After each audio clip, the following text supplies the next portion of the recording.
كل نهار جديد يبعث معه أملا جديدا، لنرسم الرؤيا ونصنع الإنجاز.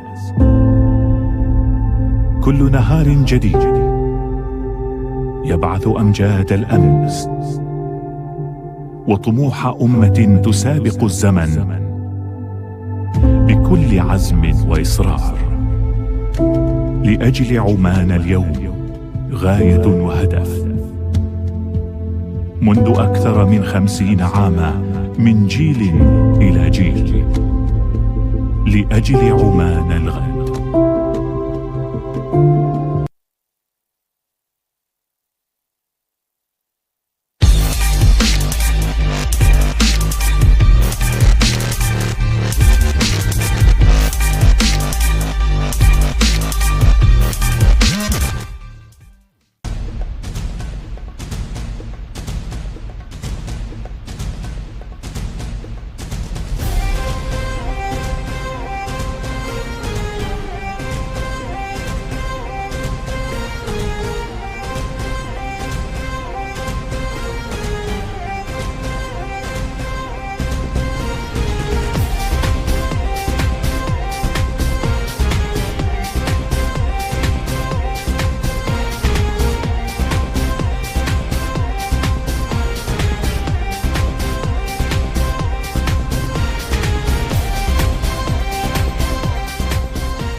مساكم الله بالخير والنور والسرور على جميع الحضور اللي موجودين معنا اليوم هنا. طبعا مستعدين ان شاء الله علشان نبدا اليوم التحديات الجميله والجوله الثالثه اليوم هنا معنا من بطوله عمان الدوليه للانقراض. Hello ladies and gentlemen, and welcome to round 3 of the Oman International Drift Championship. My name is Mike Gleeson. I'll be your commentator this weekend and I am really excited for this one. We have a crazy track, as you can see by our drone footage there. Mr. Kieran Hines, our head judge, has built the biggest track, the longest track, I apologise, in Oman history. This track is about 640 metres long and it is very, very technical. We've got 10 zones with 3 are inside clips and 3 wall rides, and we are in for a brilliant evening of drifting. So our drivers are just finished the drivers briefing. We are making our way, I'm just trying to see in the background there, they're all making their way towards the gridding area, so we should be starting very soon with our first driver, Sultan Al Qasimi from the UAE, in his absolutely beautiful Corvette. This car is immaculate, so Sultan is putting in some whopper lines all day long, so I'm really excited to see what happens here. But just before we start, we're going to take a minute to appreciate the venue here in Oman. This arena is crazy. Grandstands all around, floodlighting, we've got some lasers, neons, we have a big show planned for you. You know, this evening, it's only qualifying. Let's be honest, it's the least interesting part of drifting, but we're getting lined up to get them battles paired for tomorrow, and it's just going to be a cracking event. Like, we watch practice all day here today, and the driving is just out of this world. So yeah, I'm really excited for this one. So yep, if you want, just go get yourselves a drink, get ready, get comfortable, and we will have the first car on the line very shortly.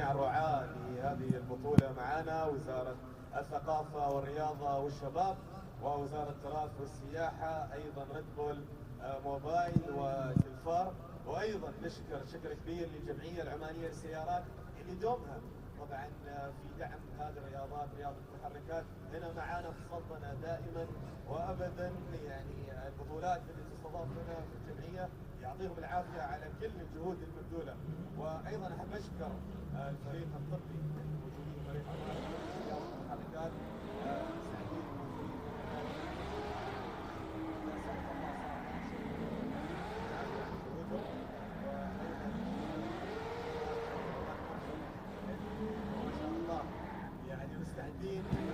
So I can hear our first car warming up, if you see it in the bottom corner of our screen, and that will be Sultan Al Qasimi, representing Lunatics by Nature.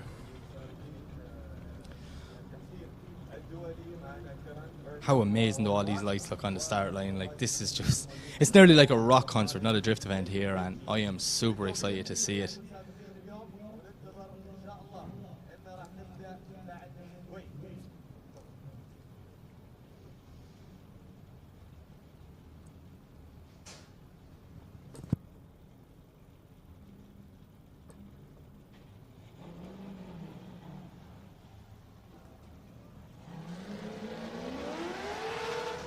Okay, so here we go. It's Sultan Al Qasimi making his way down the straight. Our first car in qualifying, not getting as deep into that first outer zone like Sultan wanted. You know, maybe just the nerves coming into play here. Bit shallow at clip 2, but he puts the foot down now, transition back, gets outer zone 3 and out to that wall. Lovely now.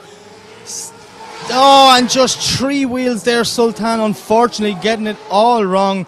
Doing anything he can now to try and salvage this run and try and put some sort of a score on the board. You know, this is his first run, so we'll give him a bit of time. We'll give him time to get used to it. But there we go now. That's what more like we were seeing this morning from Sultan. Lovely filling that outer zone. Perfect. Coming in. Transition now. Lining it up. Through the crossroads. Out to the wall. And over the line. So yeah, there we have it. Our first run from Sultan Al Qasimi.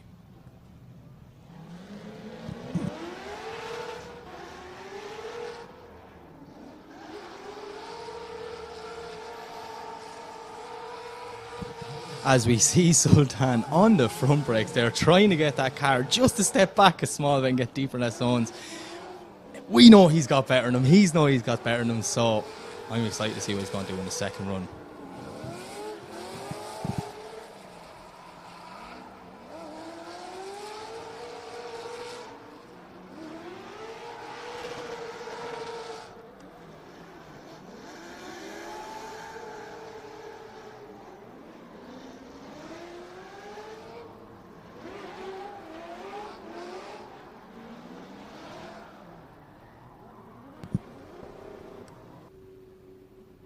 So next up we have Salah in this beautiful S14. This car looks like it's straight out of Japan. I absolutely loving this car. Oh, we see just a small bit of a jump start. I'm not sure what happened there, but our start line marshal is pushing him back, getting him ready to go again.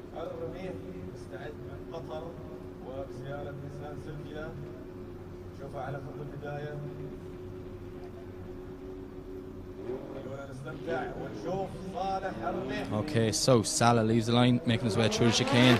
Hear him screaming coming down the straight. Big transfer there on the way in. He's getting into zone 1. Oh, just getting a little bit wide. That's two-wheel shot, but he pulls it back in, not putting 4 off. Missing clip 2 completely now. He's going to have to do a lot to get this back on the line, and very shallow yet again. Cutting out clip 3, dropping some wheels by 4.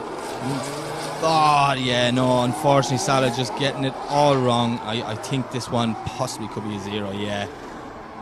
Maybe it's the nerves just coming into play, but some of these guys, you know, it's all fun practicing when no one's watching, but when the pressure's on and it counts, that's when little mistakes come into play.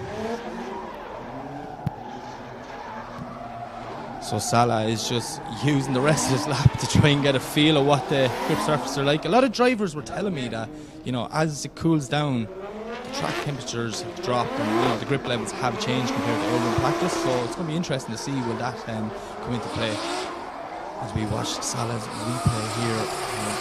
Just in zone 1, he seemed to get it all wrong. Cuts 2 out completely, and then here, like, just not even near zone 3. So our judges were saying in briefing from 3 to 4, right where he is now, and on to 5, that's the most crucial part of the track. And if you're not on that line, it's exactly what's going to happen. When you get to zone 5, you're going to be on the inside, because naturally that's where the car is going to end up. So, yeah, hopefully Salah can do a few adjustments there now in between his first and second run and pull it out of the bag on the second one.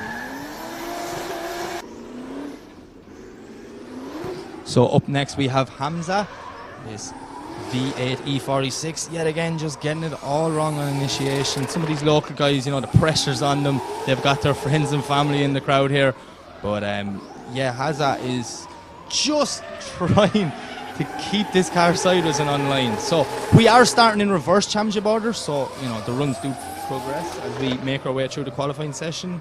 And a lot of these local guys, you know, they're just down here trying to represent Oman, do what they can. But, yeah, just a scrappy run from Hamza, and it's going to be interesting to see what the judges think of this one. He has got it back online now as he's about halfway around the track, so he transferred very lazy. It's kind of like he's nearly afraid to whip the car, like it's going to spin around on him or that, but he takes it over the line, and it will be a score on the board for him.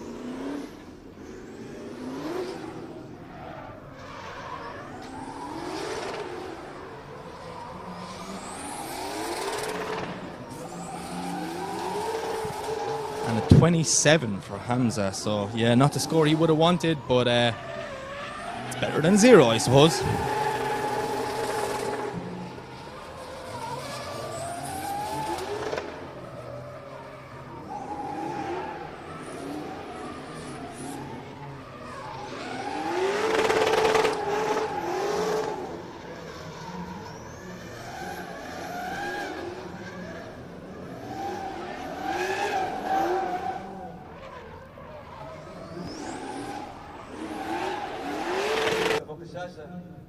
So up next we have Zarif in this unbelievable E30 representing Syria. So you see the strobes send him off the line. This car is absolutely immaculate and it can move. Look at the smoke as he lights the wheels up, coming down the straight, putting the foot down now, getting not as deep into zone 1, but he does have 2 wheels in there, making out to zone 2 now, just putting maybe half a wheel over the line as we see a little bit of a straighten, and yeah, just cutting zone 3 out of it completely, not getting out to the wall. So he's now in the most crucial part, and yeah, that opposite drift, that's really going to hurt his score. As we see Zarif doing whatever he can to try and keep this run alive, get a score on the board, and maybe shake off them early nerves.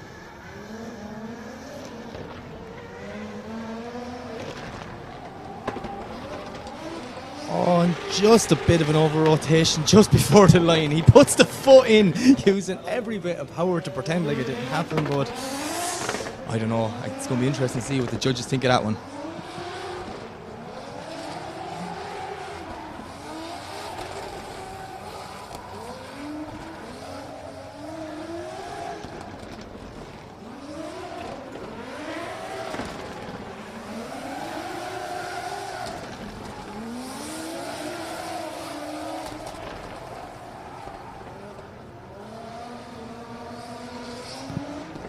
And a 16 for Zaref. So, yeah, look, it's a score on the board. It's not a good one, and it's definitely not going to top qualify him, but it gives him an idea what he's up against for his second run. So, up next, we have Abdullah Sif.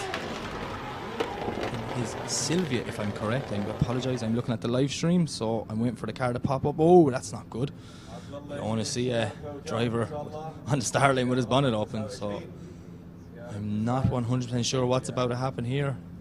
So we may just all try and figure it out together because we're watching the live stream.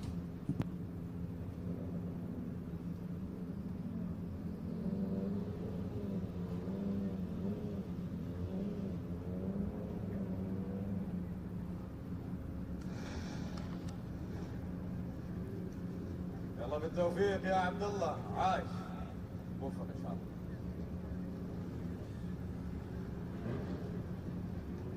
So as we see Abdullah make his way off the track, that would be a 0 on his first run.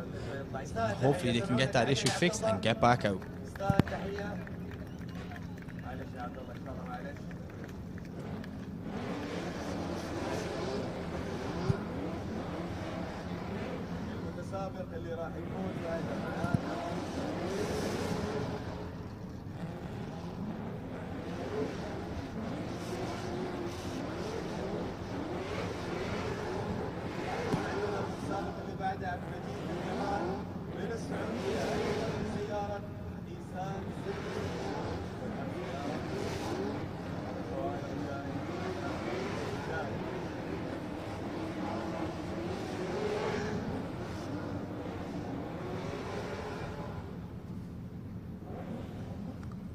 So up next we have Abdul Magid in his S14. We see him making his way to the start line there now. So we await to get the signal from our start line marshal.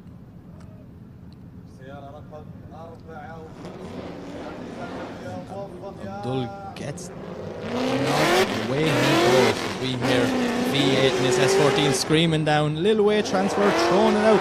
Not as deep in the clip one, not much angle, but he holds it doing the best he can now. Ended up on the inside of the track, missing clip 2 completely. So Abdul is going to have to do a lot of work to try and get back on and get them all important points off the judges. And just a bit of a straighten there by 4 into 5. Scrappy run, just looking like maybe this car has no grip or something. I'm not 100% sure because he was doing some lovely runs earlier on.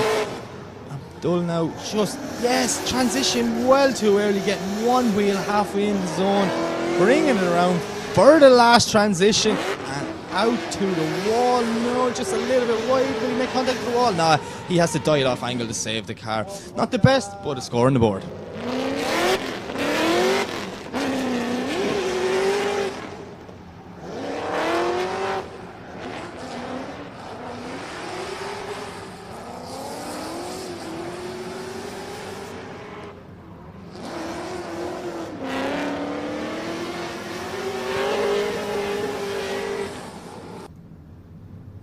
So up next we have Mohammed Shekhan in his JZ 350Z. This car definitely caught me off by surprise this morning. I kind of looked at it and was like, oh, it's a fairly standard 350 until he put the foot down. And I can tell you now it is not standard whatsoever. This car is about 600 brake horsepower and a weapon, to be honest with you. So you hear the bangs of it coming down the straight. Throwing it out. Mohammed, very shallow, missing zone 1 completely. Bit of a understeer there now. Can he save it? He's doing his best to try and salvage some sort of his run. These laps take over a minute to do, so you know if you're at zone 3 and you're in trouble already, it's not a good start. As we see Mohammed now, just straightening yet again. Unfortunately getting it all wrong.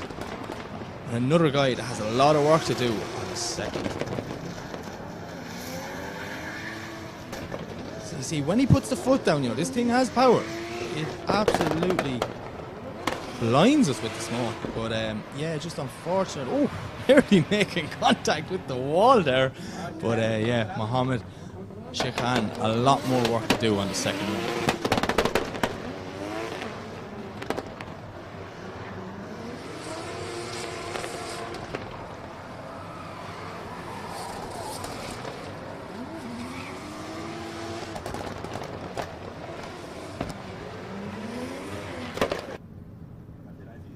So up next we have Abdulaziz in his Mustang. His car's running about 600 brake.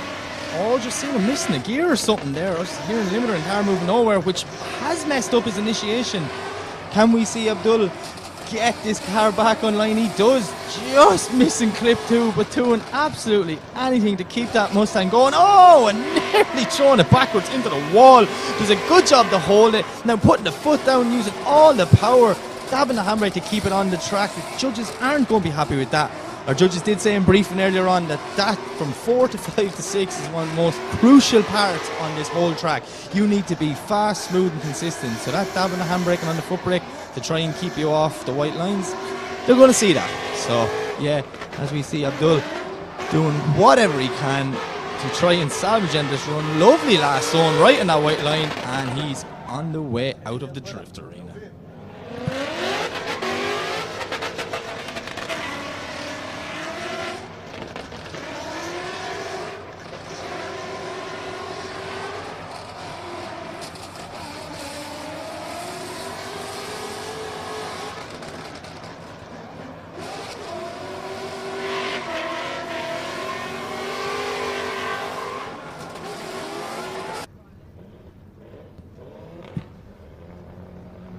Up next we have Waqas in his 370Z, representing Oman, one of the local boys here. You see, oh, bit of a weird initiation there now, but he's trying to salvage the much he can from zone 2. He's ended up on the inside, missing zone 2 completely. As we see now, a big handbrake tag. That is a decel zone up to that wall, but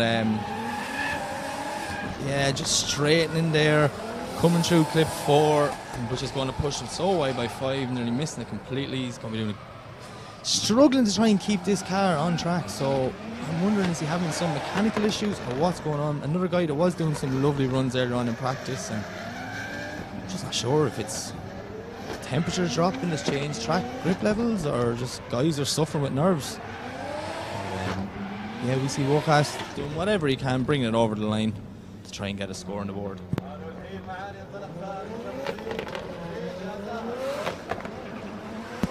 So he does get a score, and it's a 49. So it's a score on the board. Happy with that, but he definitely want to improve for his second run.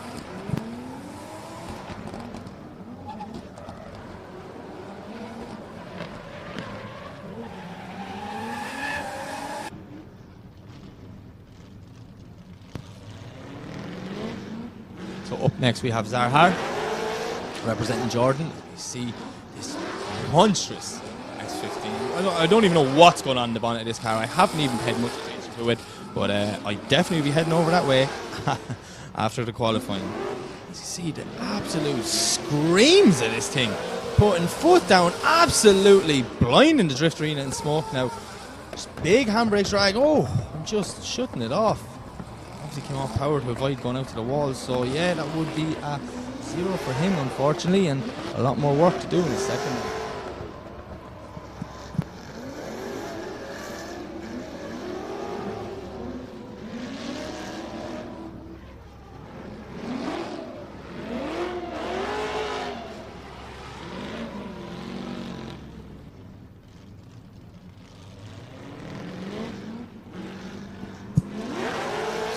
Going to see a replay of this. I'm not sure why, because there's not really much memorable stuff, but we're going to see the replay anyways. And yeah, Zarhar is just a lot of work to do. We're just trying to get all that power down and not enough grip. It's going to be interesting to see him on the second one. So up next,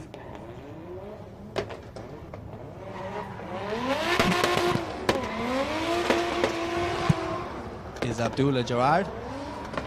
Throwing it in, missing zone 1 completely. Yeah, not a lot of guys getting to zone 1. Not really sure what's going on because everyone was doing it in practice, but he gets it back online now, out to zone 2. Transitions into our first decel zone. Oh, maybe slowing a bit too much. Drags him to the inside of the track. Yeah, he's not going to be happy with this one. Now he's putting the foot down. As we see, ending up on the inside there at clip 5. Doing anything he can to try and salvage the rest of this run, but it's very shallow. And just on his transitions, he's just very, very slow. I'm not really sure what that's about, but you see him now in zone 6. Pushing all the way around. Nice zone there now. Trying to get it back for the last transition. Puts the foot down. Missing the last zone, zone 10. And over the line. Yeah, not the best there from Abdullah.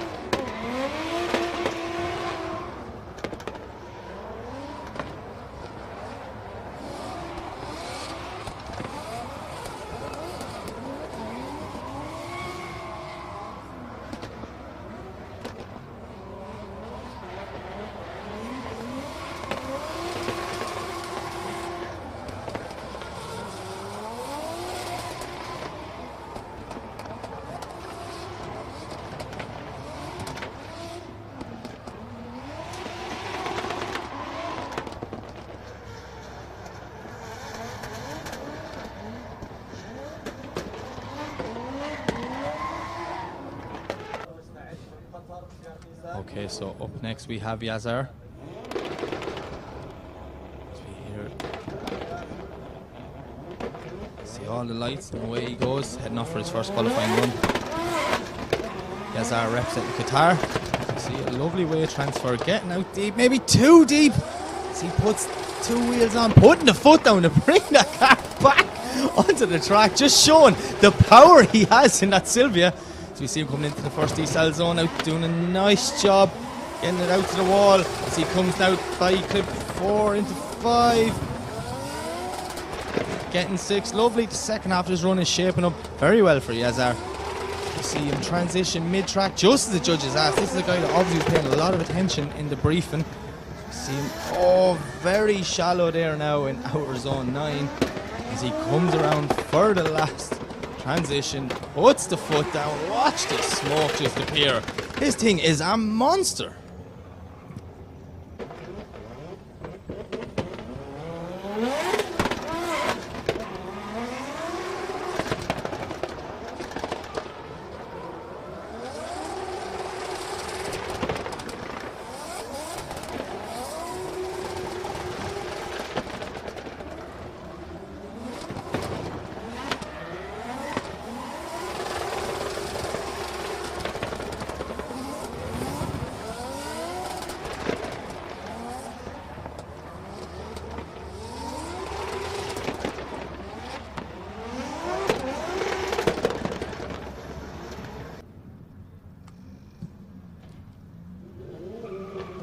So next up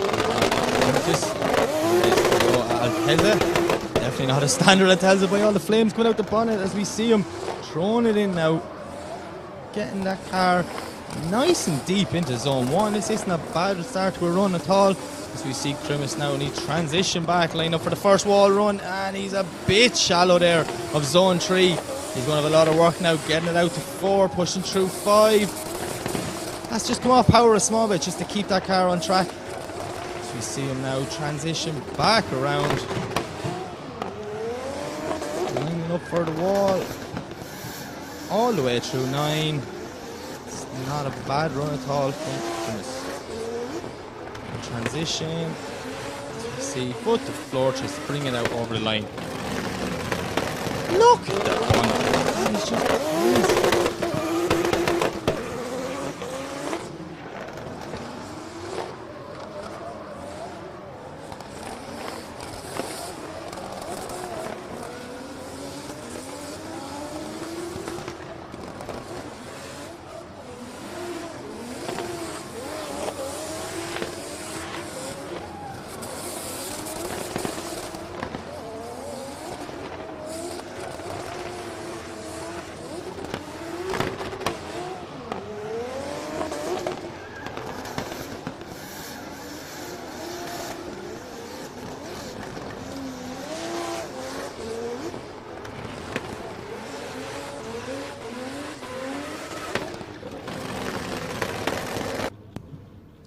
Up next we have Samar in his E36 BMW. So we see him there, he's excited. He's put in some good runs this morning and he was confident. Representing the Lebanon. So many different nationalities all here in one paddock. Like it's absolutely amazing what the OAA Association have done, bringing this international drift championship together. It's a credit to them.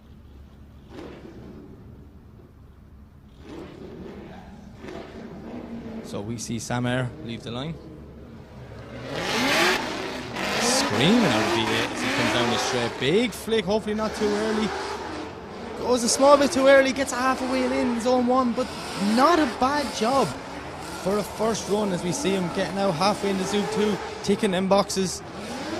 Getting it out to 3 as you see, maybe leaving zone 3 just a small bit early, but now he puts the foot down using all that power and does a good job to hold it there. I actually thought he was going to over rotate. So we see him now transitioning back around, lining himself up for outer zone 9, gets out to the wall, lovely in outer zone 9, maybe just half a wheel on the yellow there, but not too bad as he comes around for the last transition, puts the foot down, through zone 10, out to the wall and over the line.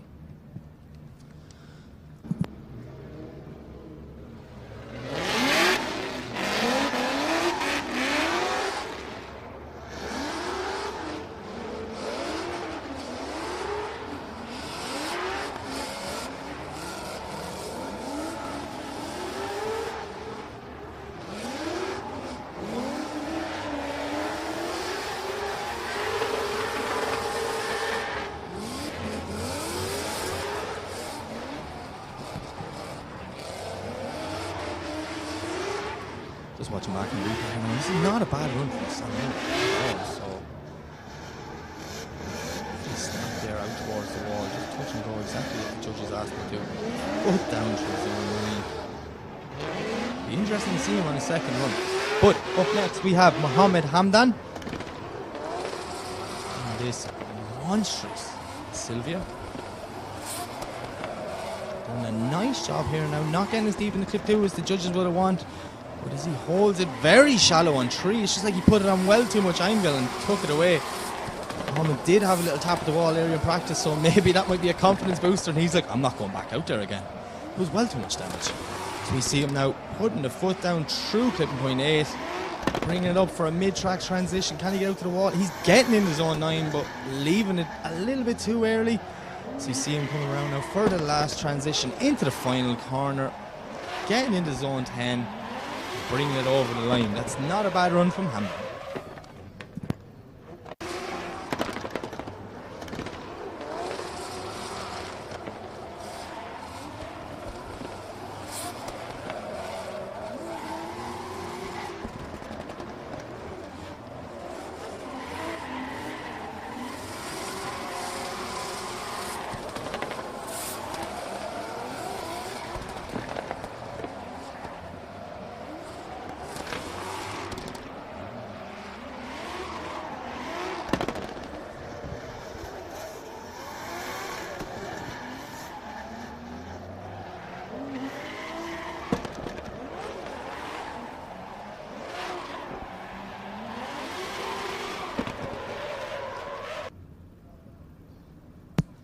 Up next we have Mohammed Al Mansouri representing the UAE. As we see him leave the line. Listen to the screams of the Sylvia as he comes down the straight. He's a small bit early, but he gets out midway into zone 1. Not doing a bad job at all. Can he hold it all the way around? He does hold it through zone 2. This is shaping up to be a great run from Mansouri. As we see him now leaving 3 early, just like the judge asked. As soon as you finish that zone, get out, but dropping a wheel at 4 now. And you see, has to get on the handbrake there just to keep him on the track at 5. Let's see, can he bring it together now for the second half of his run as he transitions out through 8. Nice transition, not as much angle as we'd like to see, but he does hold it. Getting it out through zone 9 now, halfway around the zone, not out in that white line, but at least he's still in the zone. As you see the final transition, pushing out for the wall. Over the line. Not a bad run from Mohammed Al Mansouri.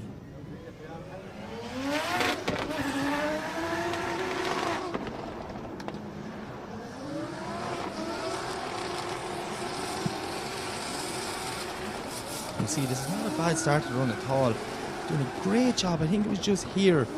He left the zone just a small bit too early, which pushed him wide at 4 and then sent him tight for 5. So he could go on the handbrake to kind of keep the car on track there. So the judges did say they would be penalising for that one.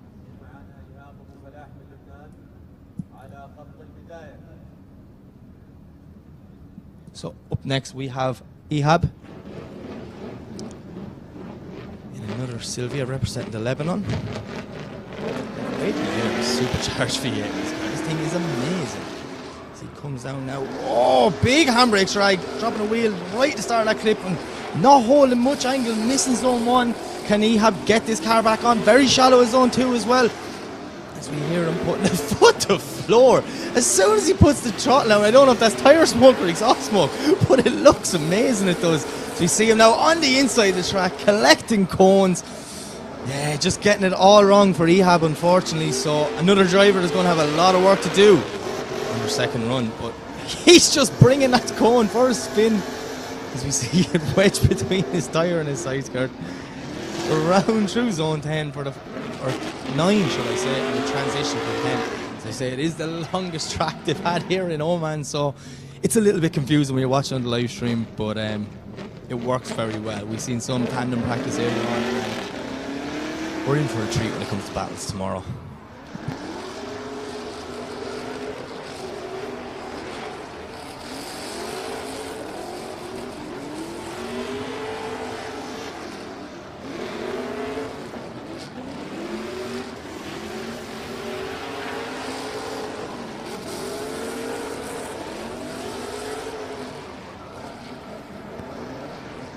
Yeah, just a clip 5 there, you see it all going wrong for Ihab and he picked up them cones. But moving on, our next car is Bakit. As we await our marshals just to tidy up a small bit, fix up them cones, get them back in place, you know, make sure the track is the exact same for all drivers. So Bakit is representing Kuwait in his V8 350C. Screams of it as it's coming down the straight. Throwing it in, a nice initiation, maybe just putting one wheel a small bit over the line, but putting the foot down. Good speed in this from Bakit, but our first driver just to get it all wrong, overshoot the line there and miss clip 2. So yeah, that will be a 0 for him on his first run, but he's going to use the rest of this lap to feel it out and get himself adapted and ready to the new grip levels this afternoon. Obviously the sun's setting here in Oman, the temperatures are dropping a small bit, it's still fairly warm here, but the track conditions changing consistently, so will that be a factor? And when we get to our second run, only time will tell.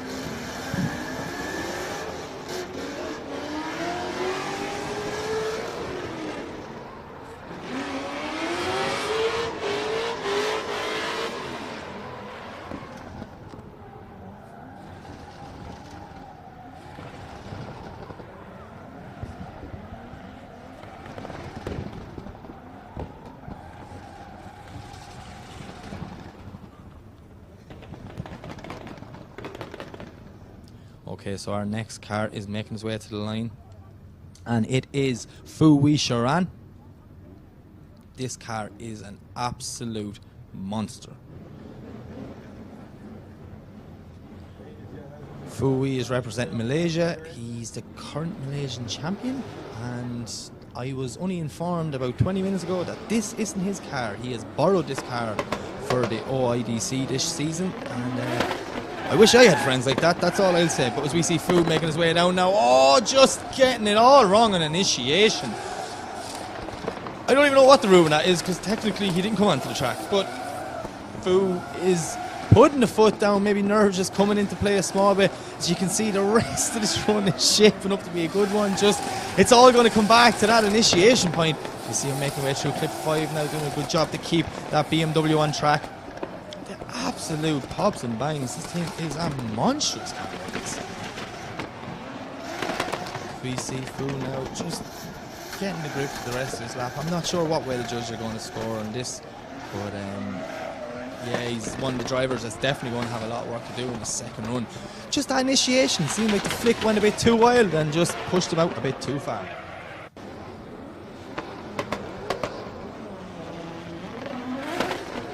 as we see the replay here again. He just kicked the clutch, ended up 4 wheels over. That's going to be a tough one for our judges. It's going to be a tough one, that if it's going to be a heavy deduction or is it going to be a 0. I'm not 100% sure, and I'm not going to speculate.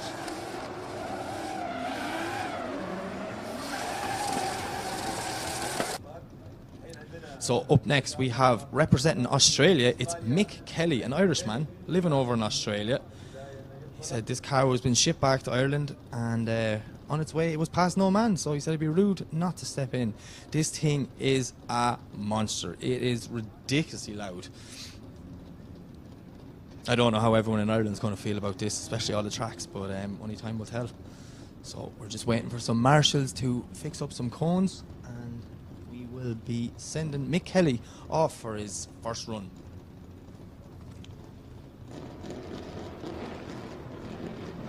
Okay, here we go. Mickey Moo leads the line. They're going ever so slightly there, as we see. Not big speed in, but doing a good job of getting that 180SX out wide into zone 1. As we see him barely on power, because there it is. Once Mick comes on power, the smoke that appears from his car is crazy. Bit shallow there of zone 3, and just putting 2 wheels off at 4 and doing a good job to keep it off the inside in 5. And yeah, it's just unfortunate there for Mickey Moo, you know, 1 or 2 sloppy little mistakes, so he's going to have to do a bit to keep this running alive, as we see the transition out for the wall there through zone 9, keeping that 180SX right in the zone, transitions back across, the foot down and out over the line. It's not a bad run from Mickey Moo, but it's not the best either. I have seen him do better today, so I'm expecting more in his second run.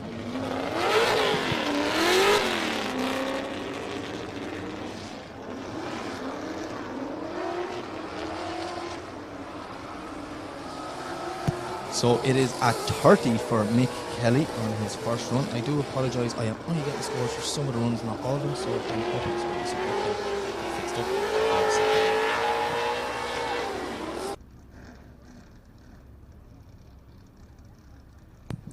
Up next we have Riyad Al Mabsali in this Mark IV Supra. Riyad is representing Oman, and he is big sim drifter. He's in the set of course word, and putting in some whopper runs there this morning, so I hope I don't put that commentator's curse on him and he panics and messes up, but I'd be expecting a good run. Okay, so we see our start line marshal give the signal. It's Riyad lead coming down. Listen to the Jay-Z scream as he throws it in deep and maybe too wide. Going to bring him to the inside of the track. He has to straighten to avoid spinning. His score will definitely be affected by that one, but as we see, he gets it back online now. Riyad showing what he was doing all morning, and yeah, just so unfortunate. I'm not sure what it is that guys are just messing up on the run in there, whether it's nerves, overthinking, or whatever's going on, but yeah, he's going to use the rest of this run, Riyad is, just to get settled, get a feel of the track, and hopefully come out. Just give us one of them runs you were doing earlier, man. There were some whopper runs. We were all going mad watching Super on track. So you see Riyad now putting the foot down, coming out zone 9, last transition, working through the crossroads again, out to 10 and over the line.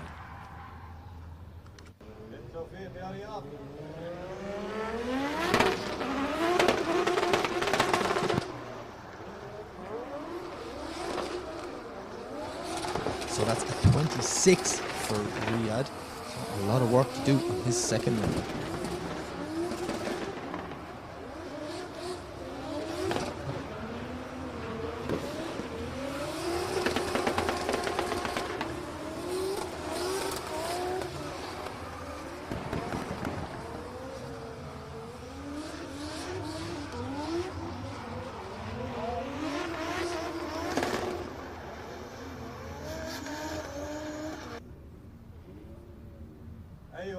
Okay, up next we have Rifat, representing Oman, in this beautifully prepared 180SX. You hear it coming, tearing down the straight, throwing it in, getting out lovely and deep onto that line. That's exactly what the judges were asked for. This is not a bad run from Rifat. Coming out through zone 2, he's ticking all the boxes so far, transitioning back, getting out to zone 3. Not as deep on the wall, but he still was in it. It should be an alright scoring run. Maybe putting one wheel over there at 4 and same as inside wheel at 5. But Rifat is doing whatever he can to try and save this run. Oh, don't over-rotate. Puts the foot in, saves it, gets out to 8 as well. I'm not sure how he did that. Transitions back right now. Lovely line through zone 9. Maybe coming away a bit too early. Not staying all the way in the zone like the judges were asking in our briefing. But we see Rifat putting the foot down.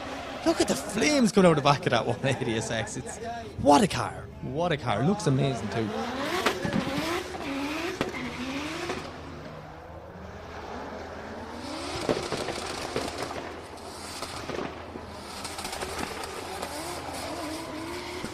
So a 57 from Rifat actually put him in 4th position at the moment. That's not a bad first run.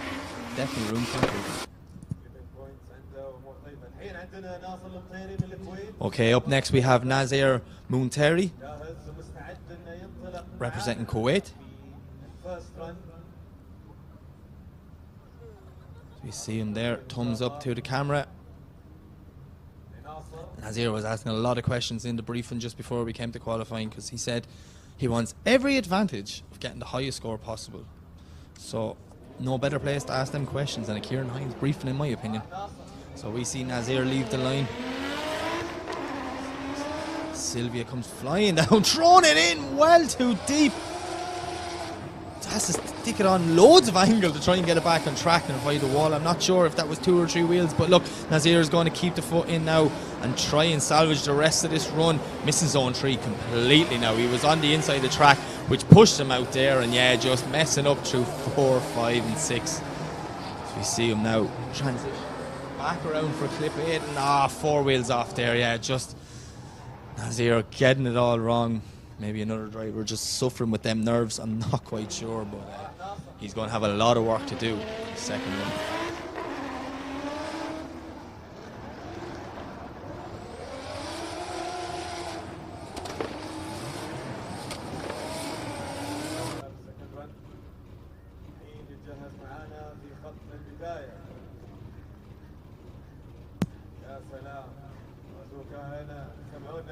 So up next we have Ali Al-Shahani representing Oman.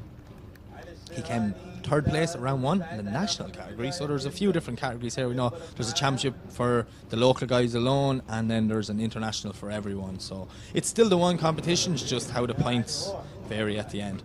But we see Ali leave the line fast, in my opinion, but when he puts the foot down, the screams at Sylvia just shook my commentary booth.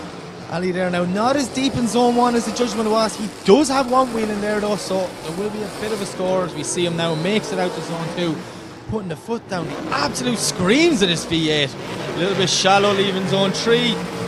How will that affect 4? He gets out there and keeps it in through 5 all the way out to 6. This is not a bad run. A few mistakes, but still should be a decent enough score on the board. So Ali is our first driver who has blinded the cameras with smoke.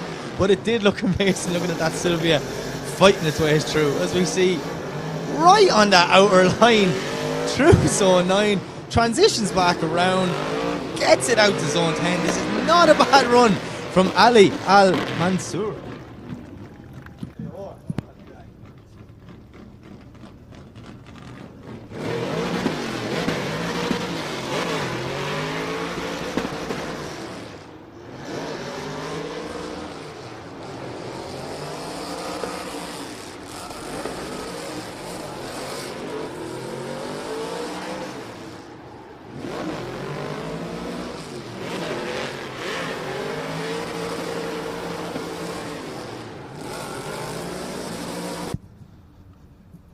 Okay, up next, representing the UK, it is Ian Biz Phillips in his supercharged V8 350Z. Biz was dialing this car in all day long, just playing around with a few little things, him and his team. And then the last run, just before we went to the driver's briefing after practice, before qualifying, Biz came out and put a stormer in. So I'm really excited to see what he does on this one. You see, just clipping the cone, leaving the line there from Biz, but he comes down, throwing it in. Just a little bit wide, throwing it in, but it doesn't get all the way into zone 1. Unfortunately for Biz. Now, can he salvage? this first half. Gets it out to zone 2 as he transfers back around now. Lovely and deep through 3. Pulls away out to 4.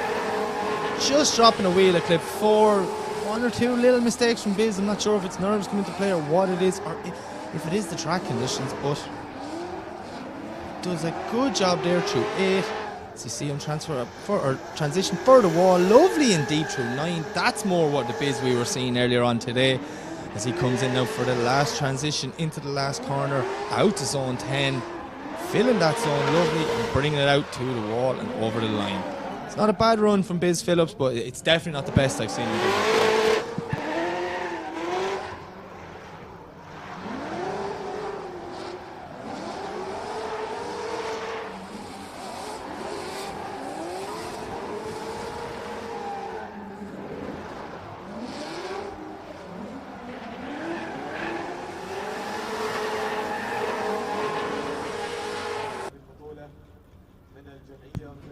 So it's a 55 for Biz in his first run. It'll be interesting to see how he gets on in a second. So up next we have Hussein Musmalani. As he leaves the chicane, it's V8 E46, same one of the nicest guys in the paddock. I know him a good long time now from the Emirates days, and he's just always happy to be here and always trying to improve his driving. And it isn't a bad first section from Hussein. Hussein, another guy who plays a lot of time on the simulators, hoping that practice will transfer over to real life. As we see him now filling zone 3. Little bit of a straight, not too much there, coming between 4 and 5. It'll be interesting to see, will that affect in his score. Bringing it there now through the inner clip 7. Transitions back around, getting it lovely. Nice snappy transition, like the judges asked. Gets it out to the wall. This is not a bad run from Hussein. 1 or 2 little things, but overall I'd say it should be a decent enough score, as we see the flames coming out, the exhaust out the side skirt for this E46 BMW. Wow.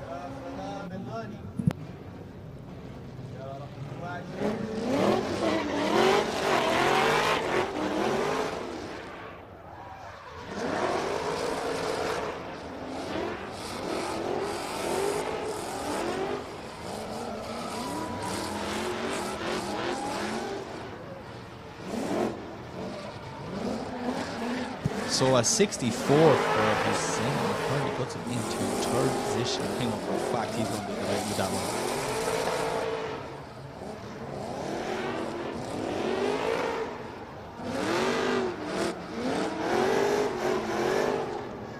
So up next we have Harouk Al-Shahani in this beautiful 180SX. I seen this car come in last night and it literally just got a fresh paint job before it arrived. It looks amazing. And yeah, he came 2nd place in round 1 in the national category and 3rd place in the main event. Wow. So yeah, we see Tariq leave the line representing Oman. Listen to the screams of this 180SX as he throws it in nice and deep, midline through zone 1. Not as deep as the judges want, but he is ticking the box. Gets it out, not too deep through zone 2, but yet again still getting it in there. So you hear the screams of this 180SX, using all the lock, but brings him on the inside. Can he get back out? He can get back out from 4, making it work lovely through 5 and 6. So you see him using every bit of that lock kit yet again. Wow, power and locks. It's just crazy how much he's using. Nice transition to the wall, out to 9. Putting the back wheel on the line exactly as the judges asked in qualifying. Transition here now for the last time. I'll be expecting a high enough score here. So as we see, we work our way more down the order. We get the score starting to rise. And let's start to shake off the nerves and get going.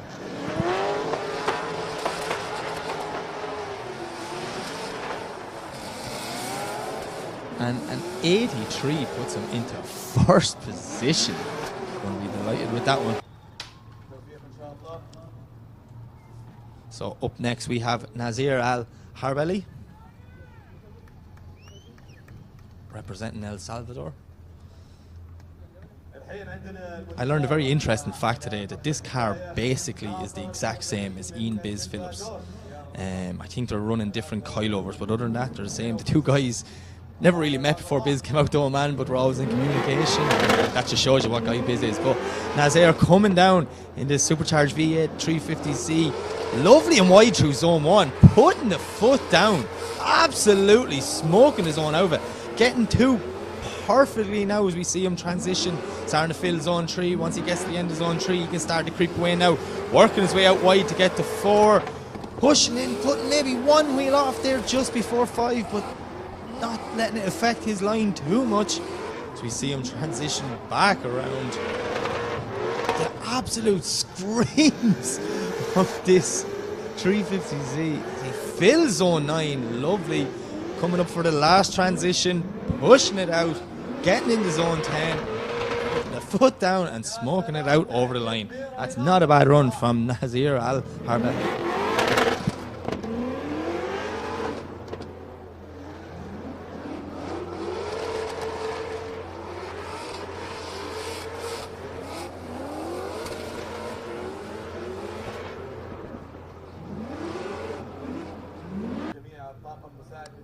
Okay, up next we have Ali Al Bushi representing Oman.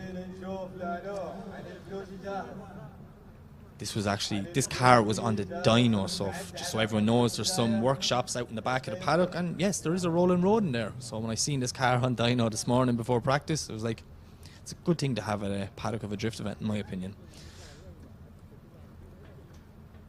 So we're just letting Nazir's smoke clear a small bit, just to give Ali every bit of an opportunity before he leaves the line.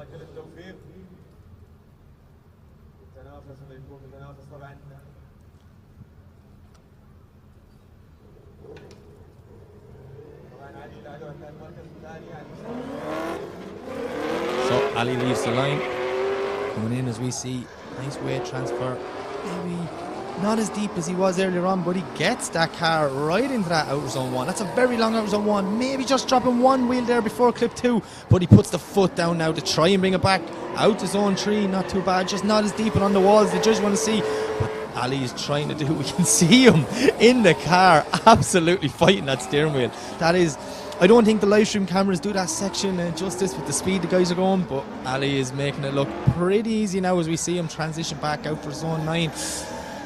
Little bit late coming on the power and not getting all the way into that zone, but not the worst I've seen so far this evening.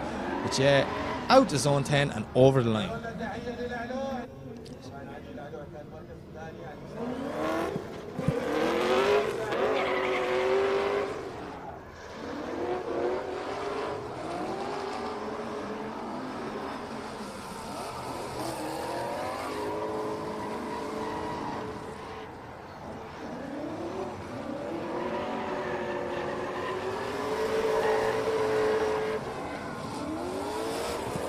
So a 45 for Ali.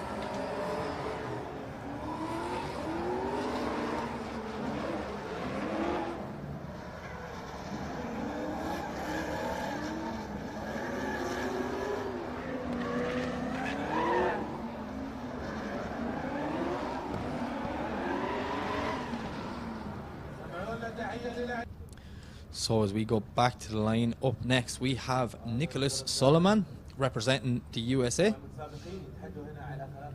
in this absolutely beautiful BMW E92.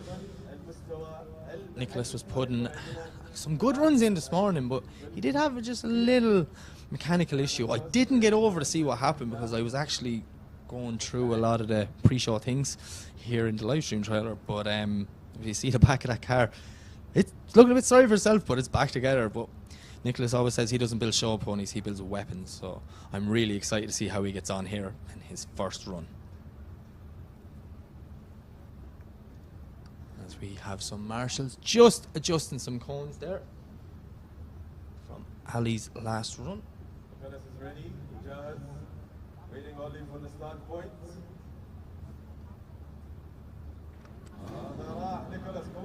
So Nicholas leaves the line. Hear the screams of this BMW coming down the straight, throwing it in. A lovely initiation from Nicholas. Filling zone 1. Not bad at all now, maybe just half a wheel off there, but he gets out to zone 2, transitions back around, gets into 3. Will he get out to the wall? No, not as deep in the wall as he expected. Maybe that earlier contact is coming into play. As we see getting in there to clip 5 on the inside, out to 6. Yeah, definitely seen some better runs from Nicholas this morning, but I'm sure we'll see something special here as he puts the back of that BMW lovely out to the wall for zone 9. Not as deep all the way through to zone 9, but he holds the back wheel in. It transitions now for the last time out to zone 10 and over the line.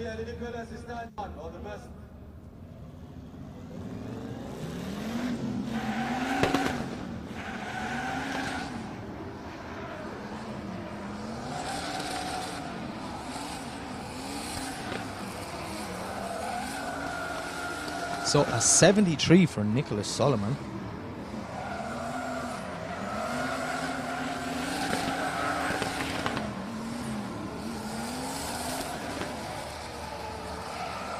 So up next, representing the Netherlands, it's Clint van Oort in his 2JZ S14.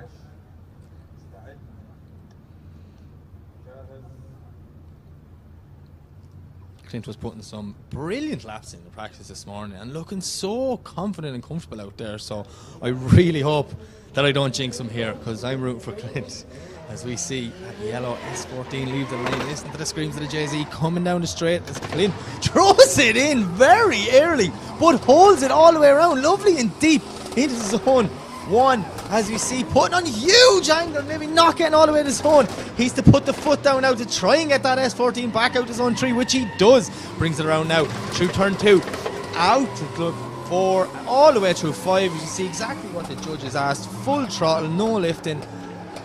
Lovely and smooth. Clint now, our live stream camera is blind by the smoke, as you see Clint come back through, lining up for a wall run.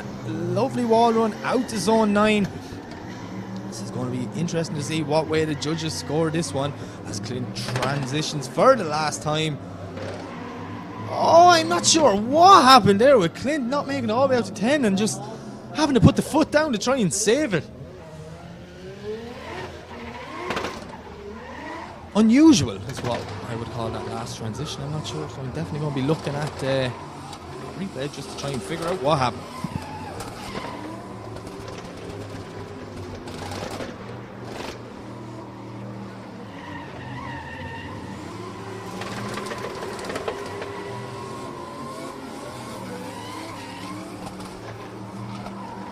And a 60 for Clint puts him in 18th position currently, so yeah, 60, he's a better man to do it. So up next we have Ahmed Al-Larmi. Just see the end of Clint's run there, I'm not sure exactly what happened, but yeah. Ahmed Al-Larmi representing Oman. This V8 absolutely roaring as he comes down the straight. Throwing it in. Not a bad start, Ahmed. Just small bit shallow in zone 1, but he does a good job to hold it, not letting that beautiful looking S15 over rotate. Small bit of a handbrake drag coming in, getting zone 3. Absolutely lovely now. Puts the foot down all the way to 4. This is a nice, difficult section, as our judges are calling it, from Ahmed. As we see him coming back. Transitions now out to 8. Bringing it around, snappy transition back for the wall. Not getting as deep in the wall, but he is in that zone, so he will be putting a decent enough score on the board here. Unless my commentator's curse comes into play, which I really hope it doesn't, because I am rooting for Ahmed here today. He's such a nice guy, and I just think that 15 looks beautiful.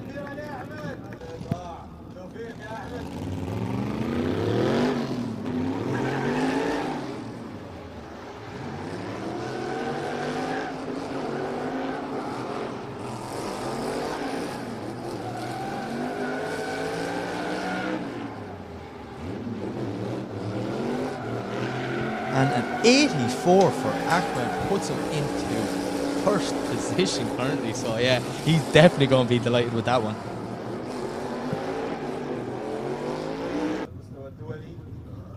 So up next we have Egris Krogis representing Latvia.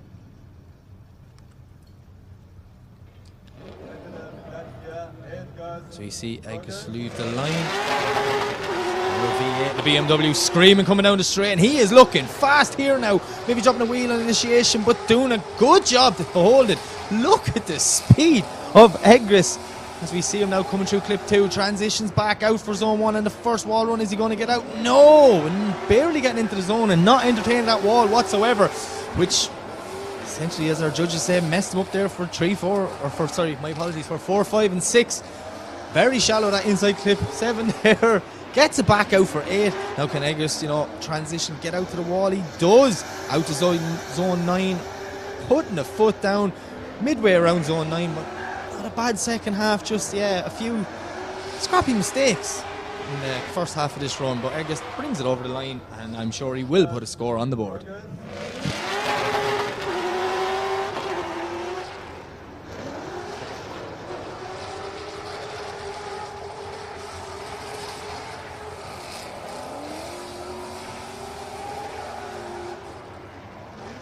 And a 55 for, sorry, my apologies, 55 for Egris on his first run. So, score on the board, but plenty of work to do for the second.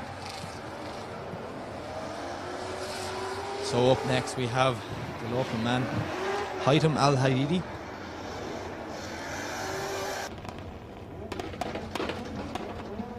No, my apologies, we don't have Haitham. Oh, we do have Haitham in a borrowed car, so obviously some mechanical issues that I was not informed by. So it'll be interesting to see what happened there. And it's a borrowed car that he probably has done very little practice, if not none in. But Haitham putting on a show here. Listens to the screams of this E30. As we see him nailing this qualifying line. This is not a bad run from Haitham. The young man is well able to drive his S15 normally, so I'm very curious to understand why he's in an E30, but it's definitely a question I will be asking. See him now filling that second last zone 9 and the transition back around out to 10. Not a bit of lifting at all. Look at that, a beautiful run from Haitham. Brilliant drivers, so it'll be interesting to see what the judges think of that one.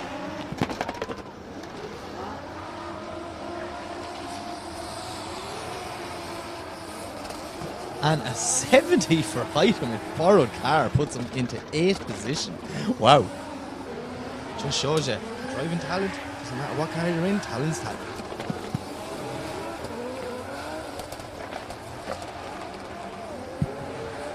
So up next we have, representing the UK, it is Bagsy in his weapon of an Nissan PS13. We see Bagsy on the line for his first run. He gets the signal, and here we go. Bagsy representing the UK. Coming in hot as we see him throwing it in big angle. Getting out lovely and deep out to that white line from Bagsy. This is not a bad run whatsoever. On the front brakes, keeping the car. Oh, and it just snapped. I am not sure what happened there, and I can see the disappointment in Bagsy shaking his head. It's like he came off throttle and the whole car just snapped, and at that point Steve was just a passenger. So yeah, he's going to use the rest of this lap now to just get a feel for the track conditions and just get another lap under his belt, because Bagsy has it all to play for on his second run.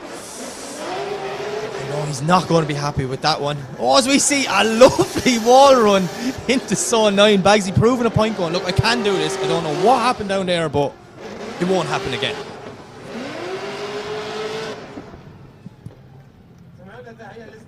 There we go.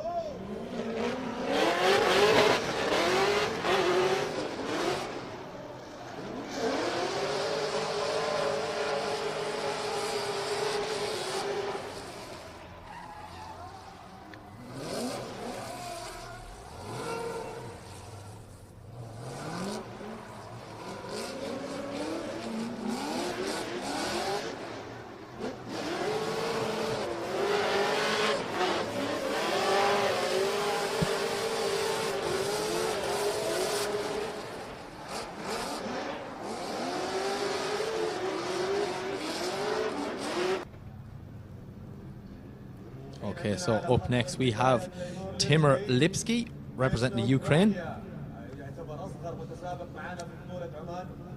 الدولية للانجراف. All the best, Timur.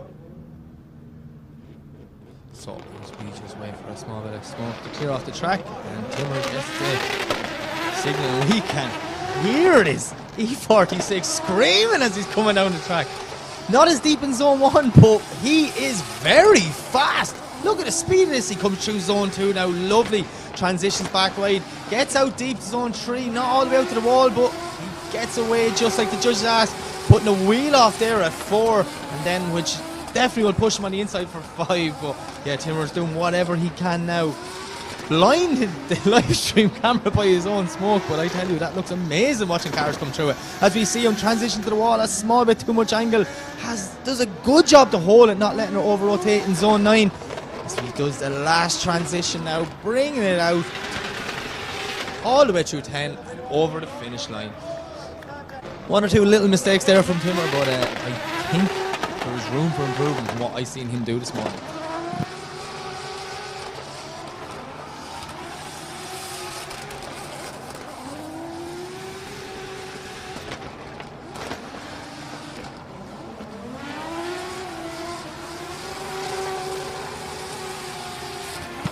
So a 67 from Timur. Thanks, Patchwork.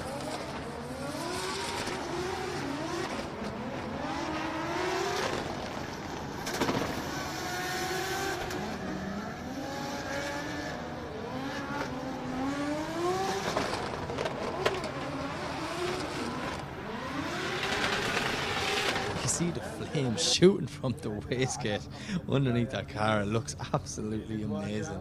So up next, representing Lithuania, is Andrus Viskiliaskis. As we see Viskiliaskis leave the line. We wonder how he will get on in his first run, going for a big weight shift, throwing it in lovely and deep, nice and fast, stomping on the front brakes there to hold the line. We see him getting out lovely and wide to clip 2 now. Viskiliaskis throwing it in, not too deep on 3, not near that wall at all, but as you see him dropping, nearly just dropping one wheel there through 4, doing a good job to keep it 5 and 6, putting on huge angle. I thought he was over rotating there, there's that much angle. As we see snap back now, lining up for transition into zone 9, not too deep in that zone and not out to the wall, but Viskiliaskis probably just wanted to get a score on the board to make sure he makes it in to battle action tomorrow. But yeah, there's Viskiliaskis bringing it over the line.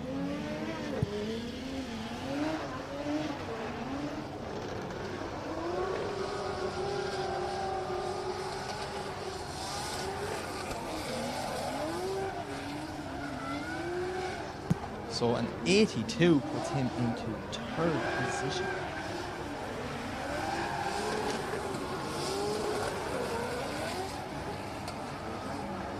As we see there, I was fully sure at that moment he'd over-rotated. I'd love to know what lock hits in that BMW.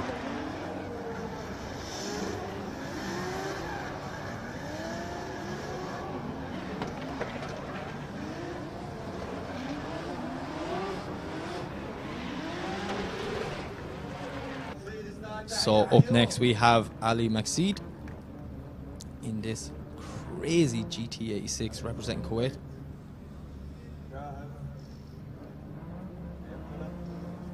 So we're just letting some of Viskiliaskis smoke clear off the track. And then we will be sending Ali Maxid, and Ali, one of these drivers, so comfortable in this GT86. He's putting in some crazy runs in practice earlier on. I'm really excited for this one. Look at this. Maybe just a small bit too deep, half a wheel over the line. The white line there in zone 1, but he gets it back for zone 2 now as we see him. All the power, small bit of a handbrake dab coming into 3, filling that zone, but not too deep in it. Putting foot to floor now, keeping it on track through 4 and 5. This is not a bad run from Ali as we see him doing a nice job through the inner clip 7 there. Just kind of held back a small bit before he came on power, let the car settle and back in as he transitions now out to the wall into the second last zone, my apologies, zone 9. Coming around for the big final transition and brings it over the line. That's not a bad run from Ali Maxid.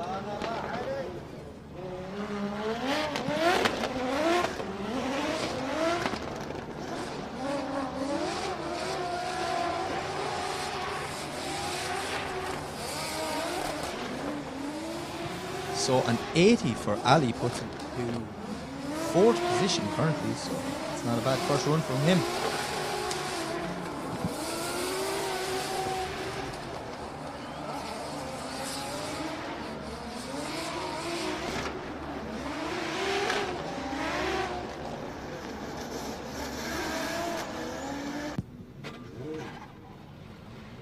Okay, up next, representing Jordan, it's Ahmed Daham.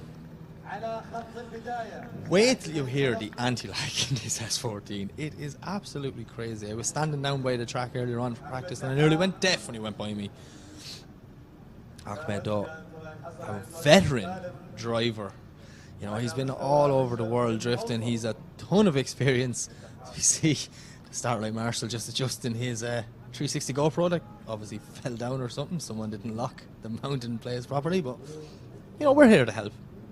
At the OIDC, the marshals, you know, we want to make sure you get every bit of advantage, and we also want to make sure you don't break your GoPros. So Daham leaves the line.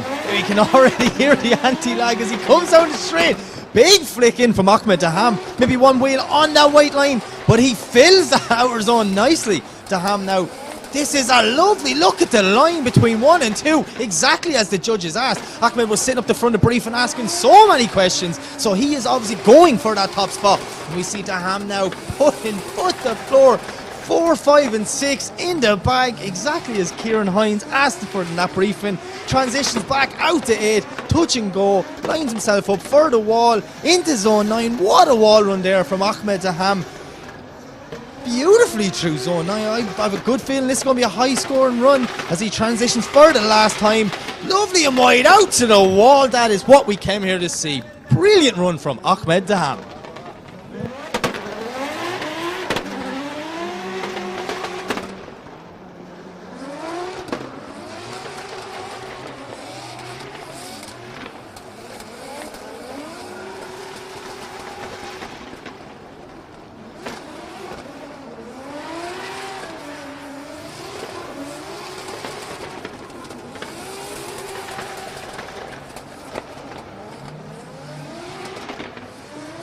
And a 76 from Daham.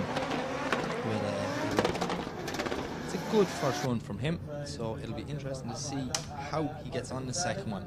Okay, up next, representing Ireland, it is Hinesy, Mr. Alan Hines. Anyone that's in the sim world will know Alan. He is a sim veteran.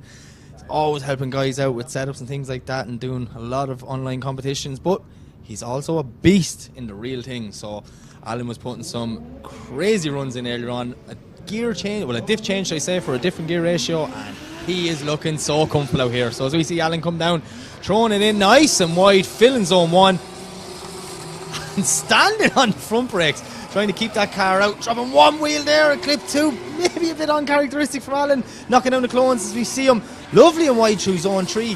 And the speed from Alan Hines here is crazy. All the way through 4, 5 and 6. Can he get back for the inside clip of 7? Yes, he can. Transitions, fast touch and go through clip 8. Lines himself up for the transition onto the wall, filling zone 9.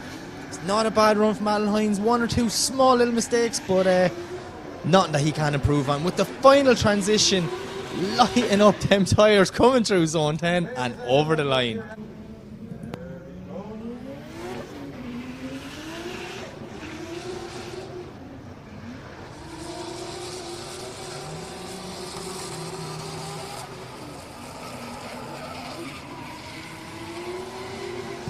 So a 64 from Alan Hines in his first run, so lots of room for improvement.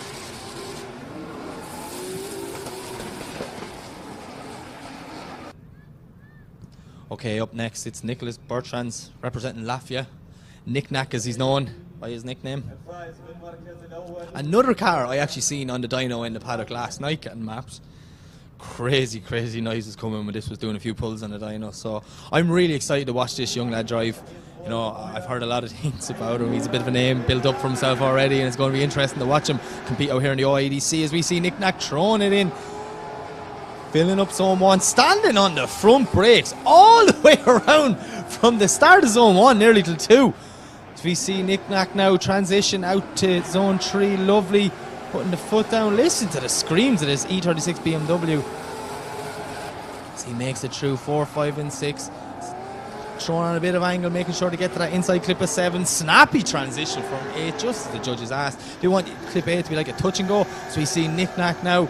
Not as deep as I was expecting in zone 9, so will his score be affected by that? Only time will tell, but the final transition out wide and out to the line. Not a bad run from Knick-Knack. I definitely think there's room for improvement on that one now.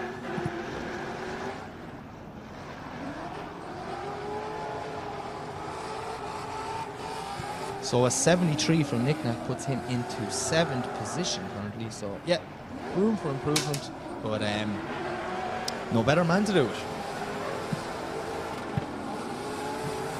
As we see on the replay here, it's just there. He's died on a bit too much angle, and then he lost a lot of momentum, which made him shallow on 8. And then also in turn going into zone 9, look, he got deep, but he pulled away so early. The back wheel is on the line. But yeah, it's going to be interesting to watch Knick-Knack's second run. Okay, so up next, a man I am very interested in watching, representing Lithuania. It's Benediktas Čurba. And all I can say from watching his practice runs this morning is he is fast. Probably one of the fastest cars seen going around this crazy layout here in Oman. Man, look at this from Čurba. Standing on the front brakes, holding it lovely and wide all the way through zone 1. Out to zone 2, transitions back across, putting the foot down through 3. This is not a bad run so far from Benediktas Čurba. So we see him now going all the way through 4, 5, out to 6. A lovely line, perfectly back through 7. Transitions into that kind of touch and go clip through 8. This is not a bad run from Čurba as he throws it out, tagging the wall. That is exactly what I want to see anyways, because it looks amazing. Filling that outer zone 9, transitions back around all the way through 10. This is going to be a high scoring run from Čurba.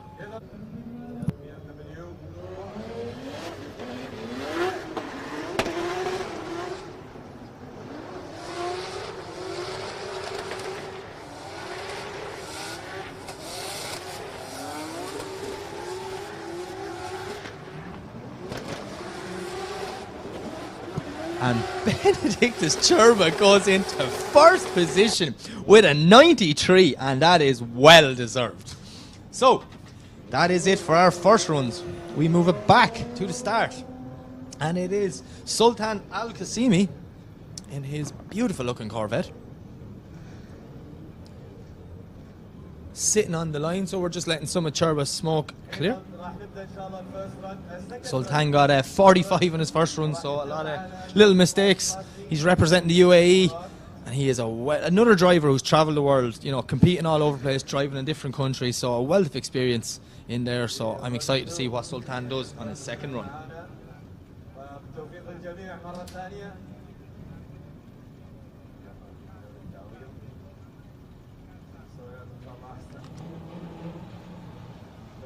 So as we see Sultan leave the line, and he screams at FE as he comes down the straight, and that Corvette throwing it in lovely and deep. This is more like it from Sultan, right on that outer line, exactly as the judges asked. Putting the foot down now, getting that Corvette lovely through clip 2. Listen to the screams of this car. So wide through 3. This is a brilliant run so far from Sultan Al-Qasimi. Maybe just dropping one wheel there at 4. Probably my commentator's curse coming into play. I apologise, Sultan. But he gets it back on line now. Through 7. Snappy transition in that touch and go in 8. Transitions for the wall and zone 9. Putting it all the way out there. Lovely and wide. I think Sultan is going to improve a lot on this run compared to his first. Transitions for the last time. Through zone 10 across the line. Wow, what a run from Sultan Al-Qasimi.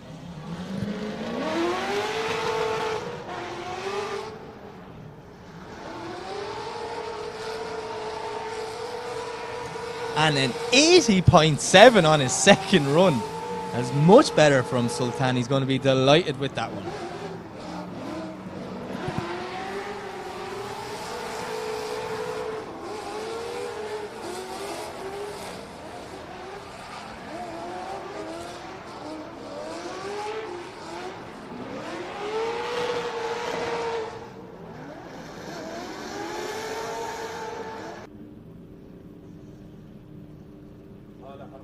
So up next is Salah representing Qatar. So Salah unfortunately got a 0 in his first run.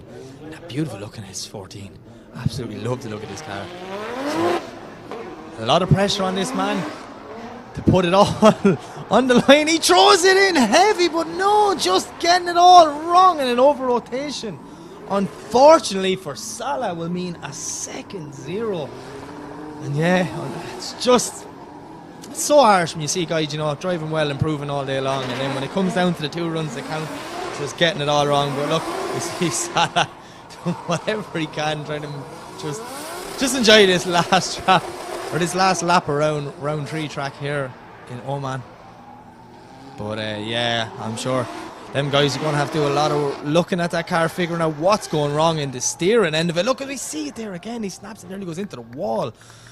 You know, it's only 7 days before round 4, so the guys have a bit of work to do in that car.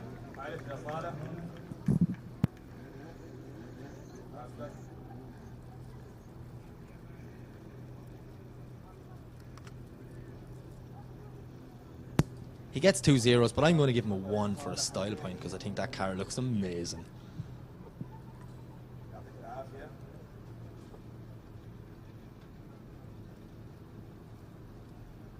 So up next we have Hamza. He scored a 27 on his first run. He's representing Jordan, so a lot of work to be done on the second. So it's going to be very, very interesting to see how Hamza does on this run. So we see him leave the line. As we see a big flick from Hamza, but he just a little bit late coming on the power, brings him to the inside of the track. As he washes wide, gets out to 2, keeps it on, does a very good job. Huge handbrake drag into 3, nearly bringing that E46 to a stop. I know our judges won't like that one, but we see Hamza now holding on, just trying to salvage the rest of this run to see what he can do. He's making it through 7 transitions, very wide. Clip 8, nearly putting 4 wheels off. I don't think he did. The smoke was affecting my angle there, but yeah, not getting it into zone 9 at all. Unfortunately from Hamza, this run is just not coming together like he was expecting.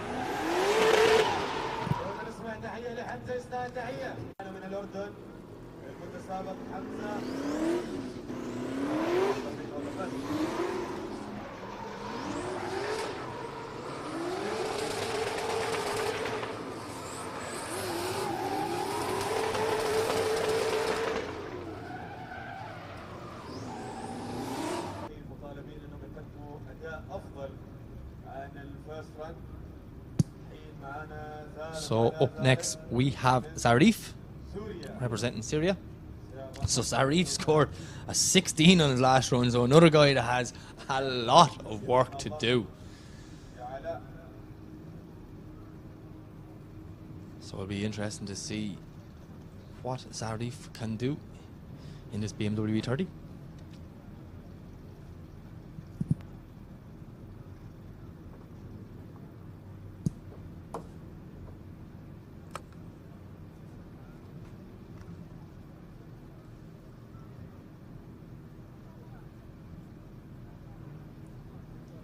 So we're just fixing up the last of the cones on the track.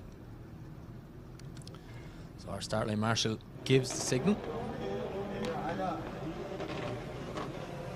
you see Zarif slipping the cone there on the chicane, but he makes his way down anyways, throwing it in. Oh, just a little bit late coming on power, the car straight. He did a good job to hold it. Gets it back online now through clip 2 as he puts the foot down, very shallow. He's actually dropping a wheel on the inside of the track. That's not where the judges want you at all, which makes him in turn very shallow at clip 5. Missing 6. Whoa! I don't know what happened there. It just looks like his subframe fell out of the car. What? We seen that E30 just lift. That was crazy. Okay, that one definitely caught me by surprise. You can tell by my reaction, but yeah, I'd assume subframe or something, the whole wheel lifted. I don't know.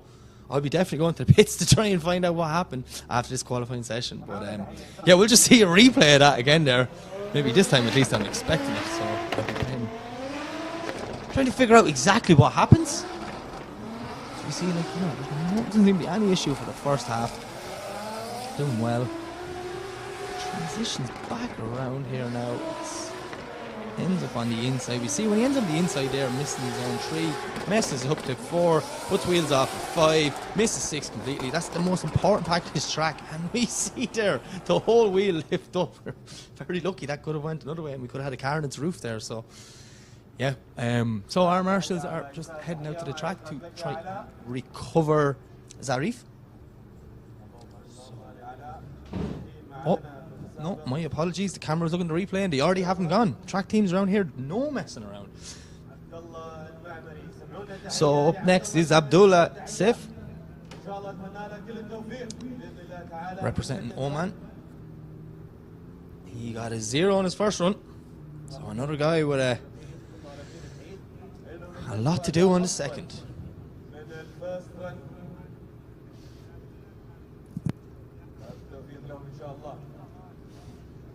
شكر كبير مرة ثانية لجميع الرعاة، وزارة الثقافة والرياضة والشباب، وزارة التراث والسياحة، ريد بول موبايل جلفار، وأيضا شكر كبير هي الجمعية العمانية للسيارات جهودها الدائمة، وطبعا جهودهم مبذولة دائما في إنجاح فعاليات وسباقات رياضة المحركات هنا معنا مسلطنة.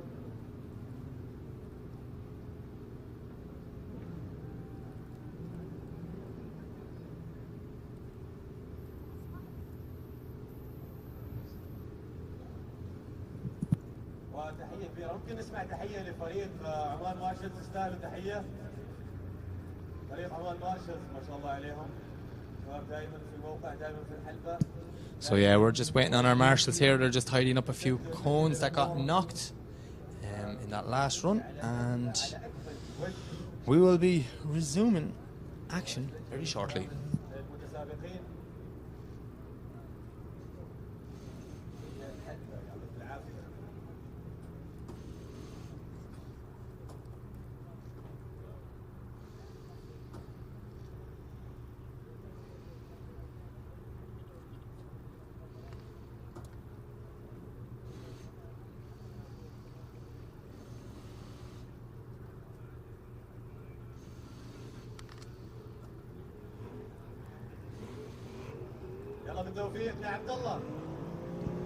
Okay, Abdullah gets the signal and he leaves the line. Definitely not that fast coming through the chicane, but he puts the foot down now, or does he? Very slow, that car. I'm not really sure what sort of initiation that was, but yeah, Abdullah just getting it all wrong. You see, he really looks like he's fighting that S14 and just ended up on the wrong part of the track. Yeah, just very unfortunate from Abdullah. He's looking not, taking 2 cones and breaking the bumper. And still going. Respect that, I suppose. Not afraid of breaking up his own bumper. And yeah, the cone just gets stuck in behind the steering kit. And just look, he can't even turn the wheel. The wheel is not even touching the ground. It's on the cone. You don't see that every day.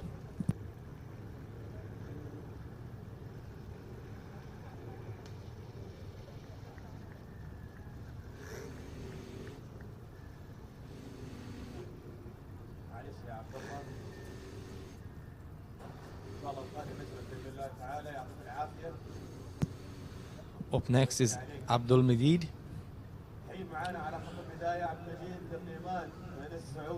So Abdul with a very, very low scoring run in his first one. He barely got a score on the board. It's under 10. So another driver with a lot of work to do on his second run.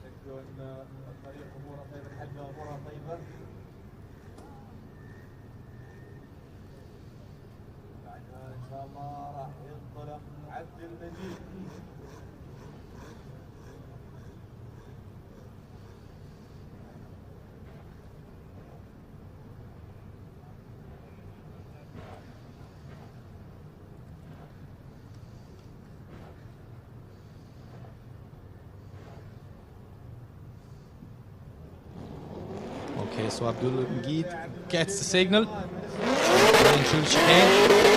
Absolute screams of the V8 and S14. He throws it in, not deep at all in zone 1, but he does have a wheel in there, so he's, and just getting it all wrong there between 1 and 2. It was like he just let off a small bit and the whole car gripped up. Now, a lot of these guys, have these cars gripped up to the 9s because, you know, some of the top drivers here, they are fast and everyone's trying to keep up with them. So, as we say, Abdul breaks the half of his front bumper off. Very impressive. And doing whatever he can to try and salvage the second half of this run. Very shallow all around. He is ticking boxes, but he's also dropping wheels in between the clips. So I don't think this will be too high of a scoring run. But hell, as we see him, puts the foot down, does anything to hold that S14 on angle, and gets it over the line.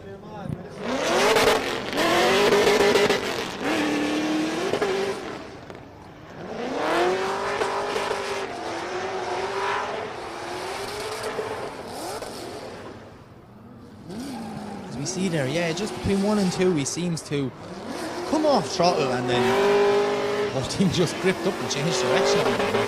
It's the level of drift cars nowadays, you know, it's all about grip. Get as much grip and as sticky tyres on, but you have to remember it's not full throttle all the time, so when you let off, if that grips up,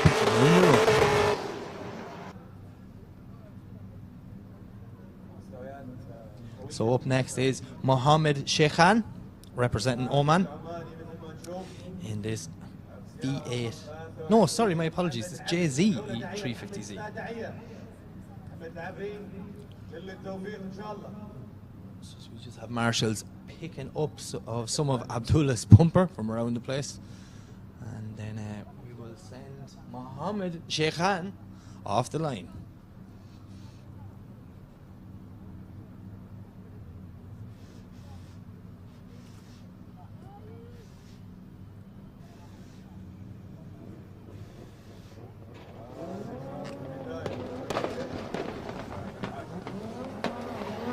So Mohammed leaves the line.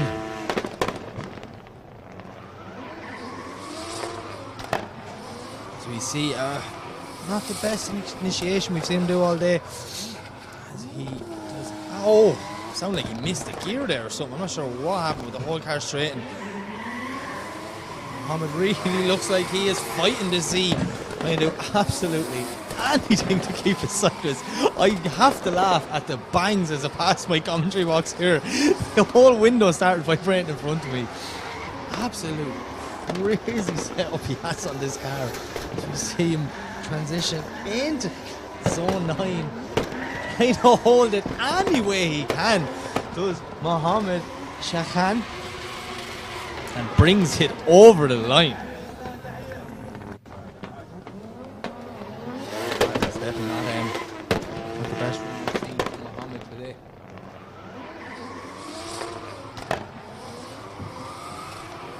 He scores a 34 on that run. Be interesting to see if that's enough to get him into battle action tomorrow. Up next is Abdulaziz. No, my apologies, Abdulaziz is not there. Up next is Wokas, representing Oman in his Mustang.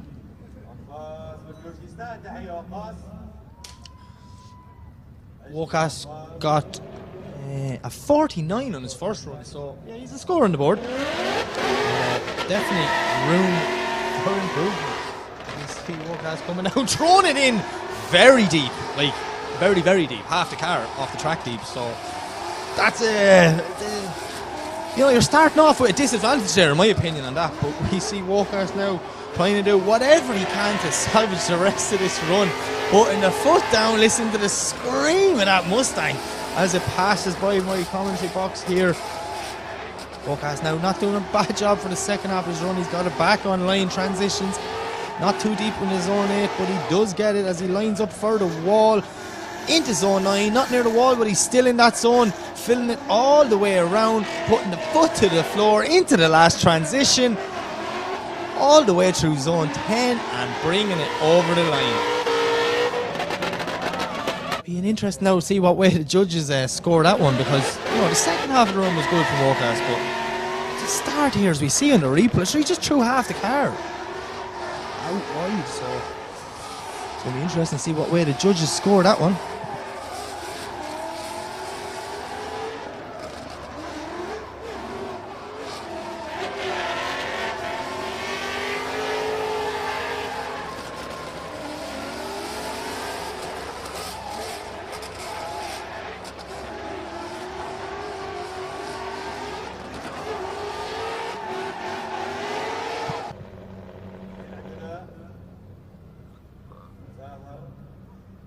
So up next we have Zahar in his 370Z representing Oman. Zahar got a 0 on his first run, so another guy with all that pressure on his shoulders, and what way is he going to handle it? So we see, looks like a mischief maybe or something on the way up, very slow entering, not much angle, not much smoke, but he does hold it through zone 1 somehow, getting it out wide to 2. Missing zone 3 completely, unfortunately for Zahar, but now, oh, and it's a big straight in there, yeah, and it pushes him out wide. Missing 5, missing 6, just unfortunate for Zahar. From zone 3, he just ended up on the wrong line completely. As we see him there now fighting this 370Z, trying to bring it back on some sort of a qualifying line to get a score on the board. But another straight in there, just halfway through zone 9. Hitting cones all the way through 10 and over the line. Yeah, scrappy enough run from Zahar there.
Okay, so next up we have Assam representing Jordan in this crazy S15.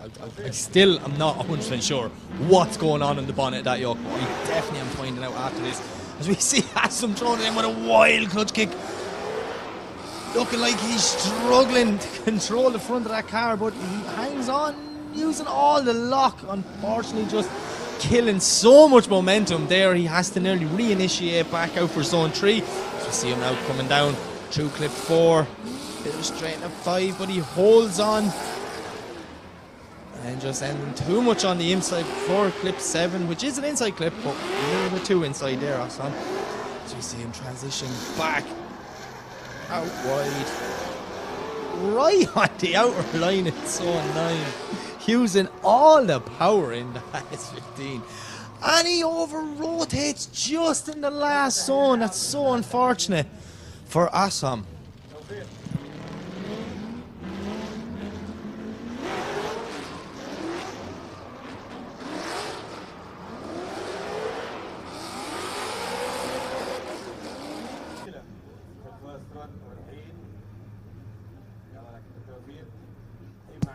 Okay, up next, representing Qatar, is Abdullah Jahard.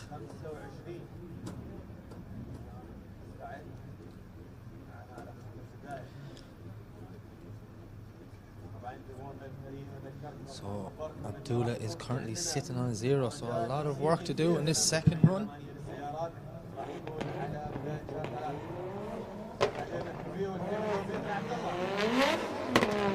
So we see Abdullah leave the line, coming in. Oh, he went for a weight transfer initiation, but something happened, like the car gripped up on him. He just brought it in on the handbrake and said, no, Abdullah doing a good job to try and get this 180SX back on the line as he transitions wild for clip 3. That was a lovely transition. So fast, putting foot to floor now, trying to bring it out wide, doing a nice job on inside clip 5, hitting 6, head back for inside clip 7. As he transitions for that touch and go clip 8, not as deep as the judges wanted to see, but Abdullah looks like he's just hanging on here, trying to do whatever he can to bring this 180SX over the line. Lovely line through zone 9 there now, credit where credit's due, perfectly on that wide line, same for zone 10. So yeah, a good second half for Abdullah, but it'll all come back to that middle section.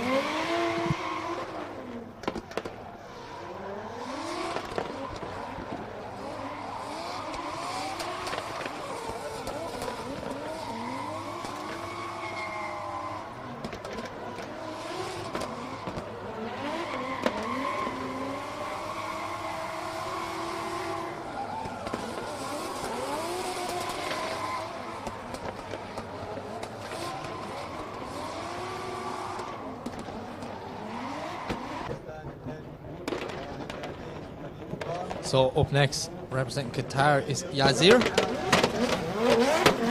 this monstrous S15. Here the screams as it coming down the straight. Yazir throwing it in wild, but he ends up a small bit inside the track. Has to touch the handbrake to try and get it back out online for clip 2. Making his way around now. Transitioning lovely and wide for zone 3. As we see him coming into the difficult part of the track now, where a lot of drivers seem to be getting it all wrong in here. Between 4, clip 5, and then out to clip 6. We see Yazir there, just a little bit too wide putting the wheel. He brings it back and gets it lined up for that touch go clip 8. Bringing it down. Listen to the screams of this car as he's coming down. Wards outer zone 9 there. It just sounded absolutely amazing on the limiter, using all that power to try and get it back out to its zone 10 and over the line. So yeah, Yazir getting a 40 in its first run. It'll be interesting to see, does he improve in his second. He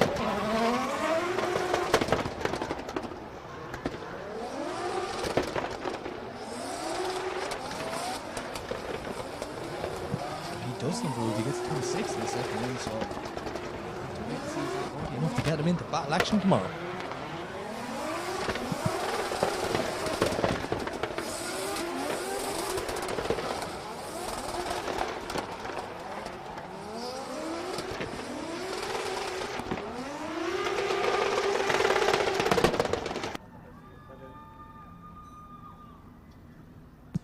So up next we have Krimitz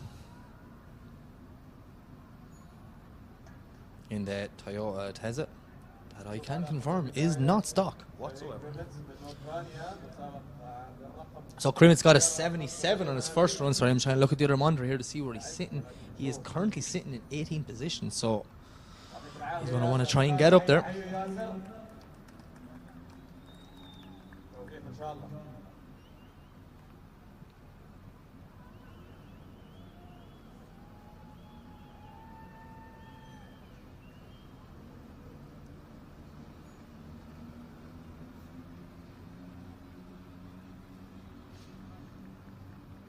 As we see Yazir waving to the crowd, leaving the track. So Krimitz is just sitting there, waiting to get the signal off our start line marshal. Now we have, as I told you, on the start line, Sir Krimitz from Ukraine. He's ready to go with his car number 38. Just waiting the signal from the marshals.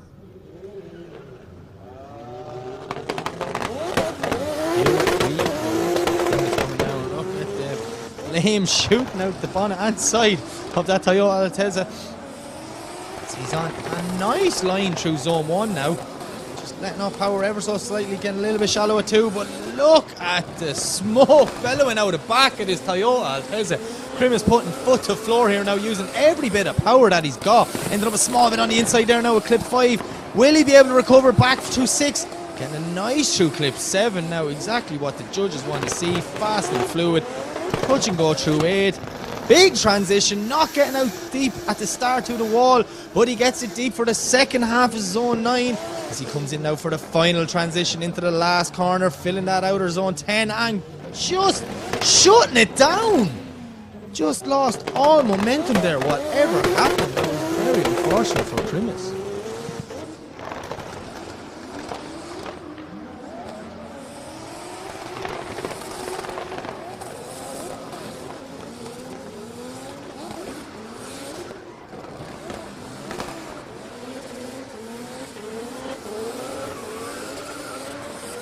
So a 49 in the second run. He will stay where he is. I'm pretty sure he should be safe though for battle action.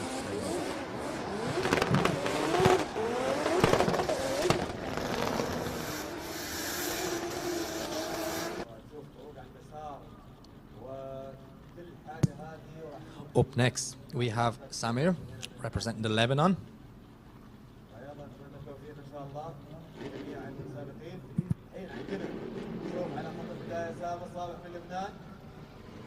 So we see Samir leave the line. And this E36 throwing him wild with a big flick in. Not as deep as we want to see him in zone 1, but he holds it all the way around. Pushing out there, lovely line through zone 2 as we see Samir now transitions a little bit shallow, leaving zone 3, but he does a good job to try and get that E36 back online. Put the foot to the floor. Listen to the screams of this car. You see now transition for that touch and go clip 8. Nice flick out to the wall. Lovely wall run there from Samir. Not as deep all the way through zone 9, you know, maybe just coming away a small bit too early, but as we see him transition into the last corner, perfectly over the line. So that's not a bad. We see him banging the steering wheel. He's not happy. He definitely feels he had a better run in him.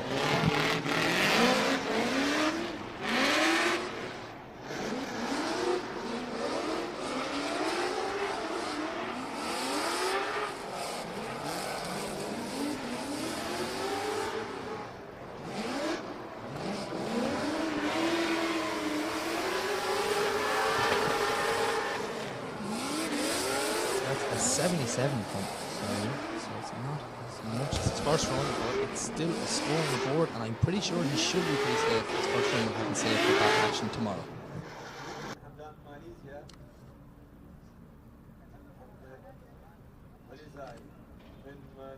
So up next we have Mohammed Hamdan, my apologies, representing Malaysia. So Mohammed, I don't think I got a score for his first run, and I'm not going to look at my screen right now because he is flicking it in fast into zone 1. As we see that Sylvia just gliding around the car, off power, just like waiting until he got it settled and back on power. As we see him now into zone 3, all the way out through 4, into clip 5. This is not a bad run from Mohammed. Comes into that transition for the touch and go clip 8. And lines himself up for the wall run. Will he get in deep to the wall? He gets close enough, just dropping one wheel around zone 9.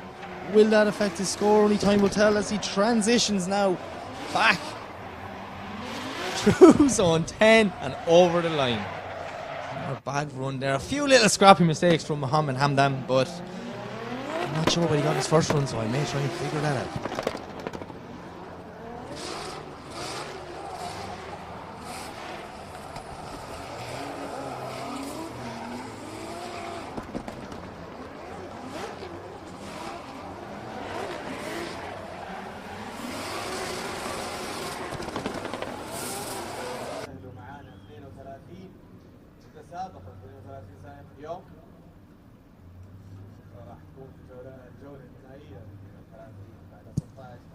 Okay, up next we have Mohammed Al Musuri representing the UAE.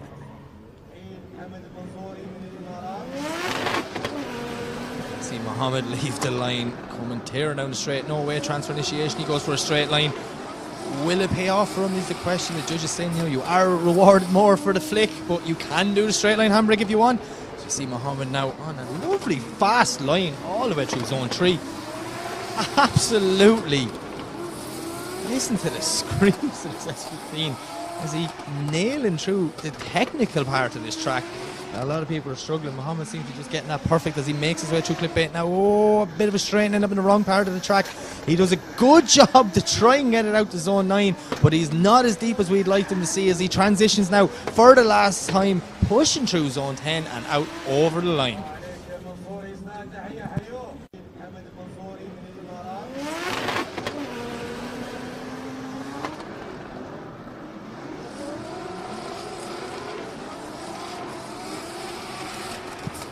So 61 on his first run and 62 on his second run, so very consistent, but it should be enough, I think, for that action forward.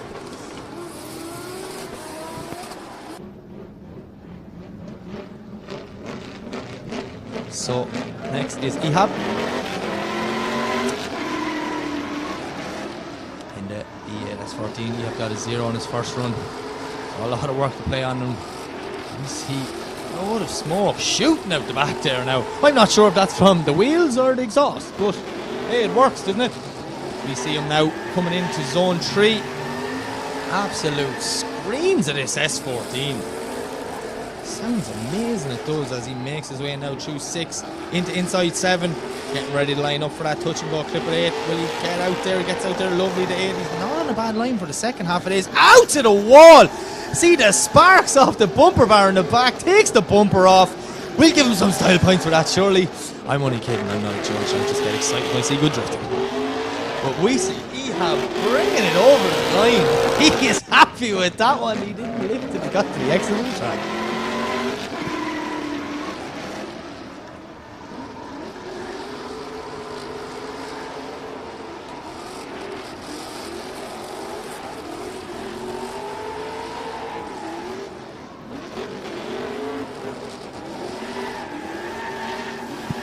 So Ehab ran a 17 on his first run and he gets a 55 on his second.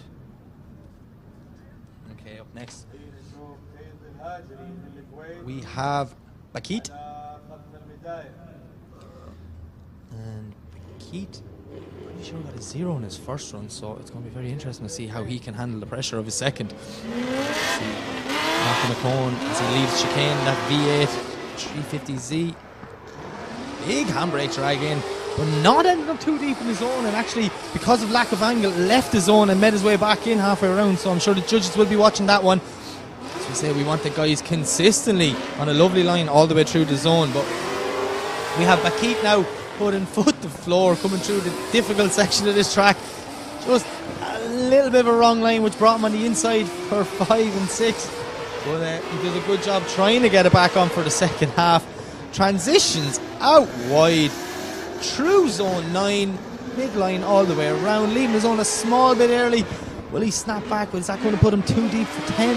It doesn't. He's on a nice line through 10, so it'll be very interesting to see what the judges think of this one.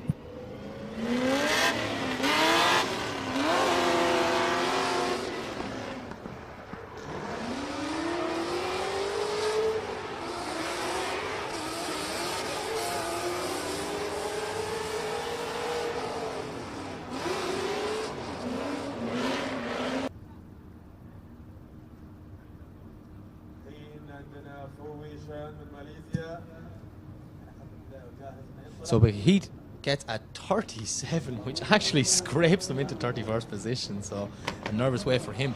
Up next we have Fui Shran, representing Malaysia.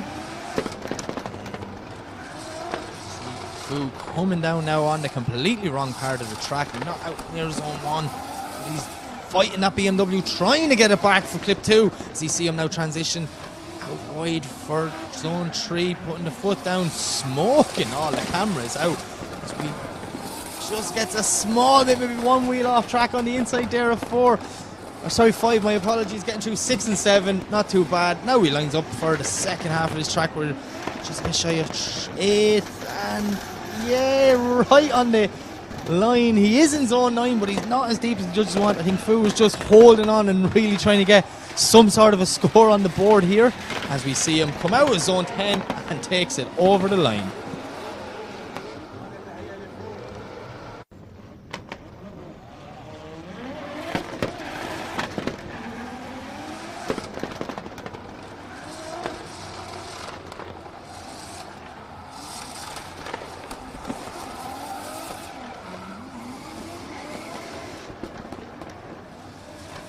So Fu got 0 on his first run, and we're just waiting to see what he gets on his second run.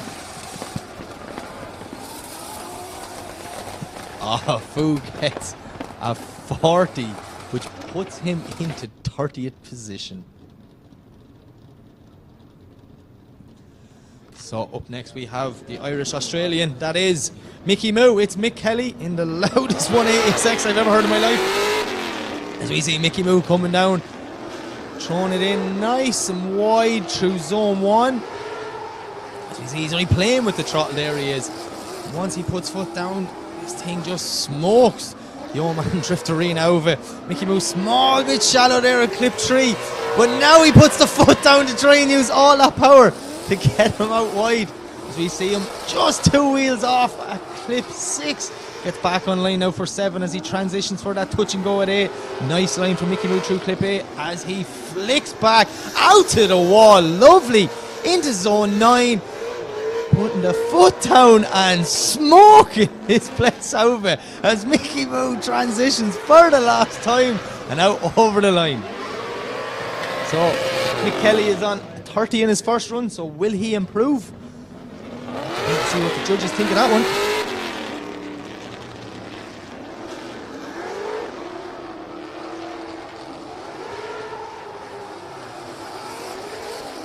So that's a 44 for Mickey Moo, which puts him into 29th position.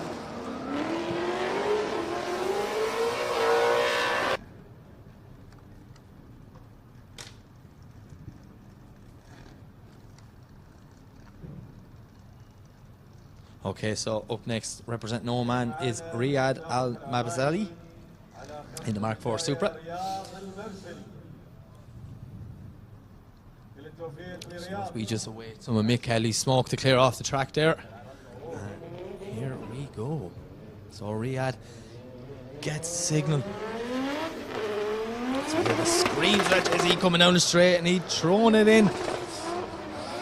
Nice through zone 1, not as deep as the judges would want, but he is holding him well. And Riyad got a 26 in his first run, so he does have a lot to play for. He is sitting outside that top 32. Not as deep through zone 3 as we would have liked to see him, but he gets it back online through clip 4, lovely through 5, works his way out to 6, and he's going to transition for that touch and go at 8, getting it out. Lovely wall run there from Riyad into zone 9, a nice deep zone 9, coming up for the last transition into the final corner as we see him into zone 10. Huge angle, huge smoke and huge aggression. That's not a bad second half of run from Riyad. He must have found his punch.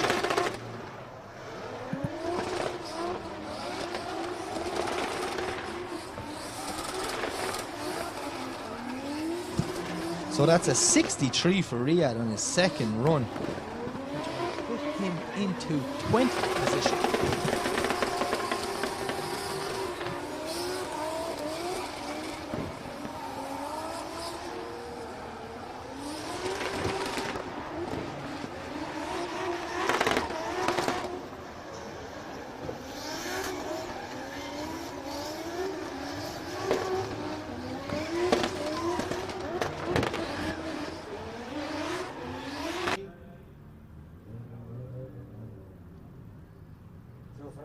Okay, up next is Rifat, representing Oman.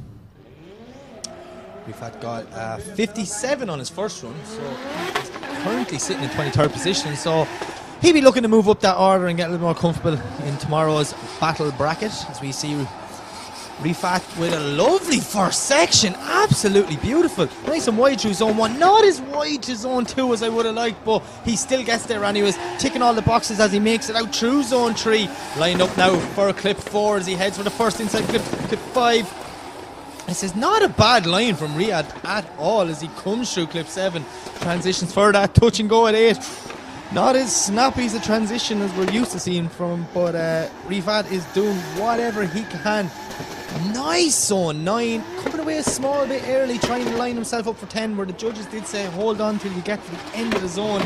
And there, as you see, he's not as deep in 10 just because he left 9 so early, but overall not a bad run from Rifat.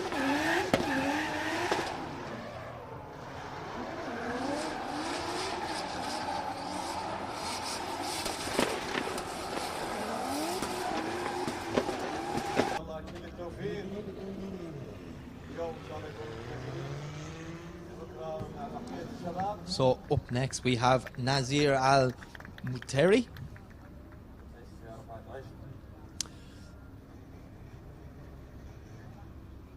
يجهز معانا ناصر المطيري تيم الكويت على خط البداية.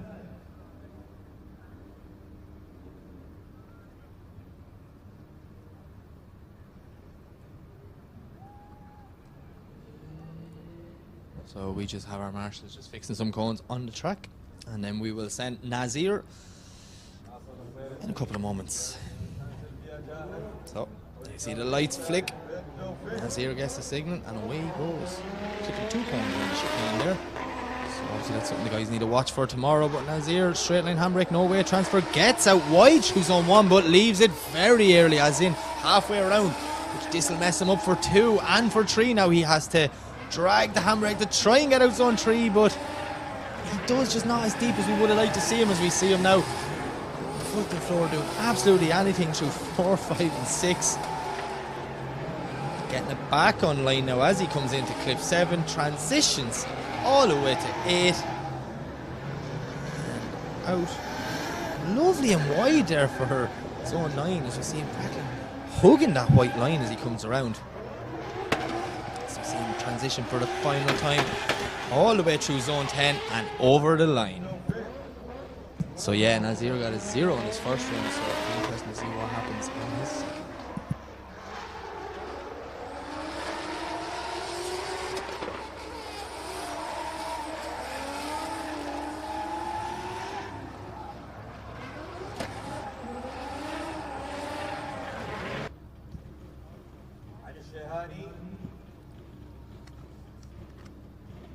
So up next we have Ali El Shinhani, representing Oman. You see Ali practically doing a burnout as he comes down the run in here, throwing in a little bit too deep, putting one wheel off the track, but he gets it back online, filling that outer zone 1, putting foot to floor, missing 2 completely. It's going to be interesting to see what way he approaches 3. He gets zone 3, not as deep, big clutch kick there. So you see the flame shooting from the back of that car as Ali is doing whatever he can to try and hold up. It's a lovely line there through 6 and 7 transitions. Can't see if he gets 8. He does get 8. Just comes through the smoke. Perfect timing. Big handbrake drag into clip 9. Putting the foot down. The absolute power in this car is crazy. Last transition from Ali as he brings it out through zone 10 and over the line.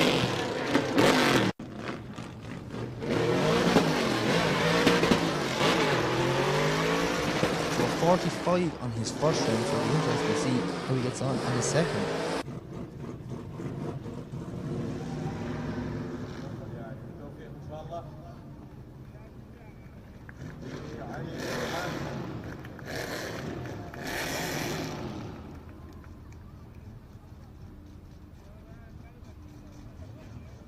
Okay, so up next, representing the UK, it's Ian Biz Phillip. Let's get down to business.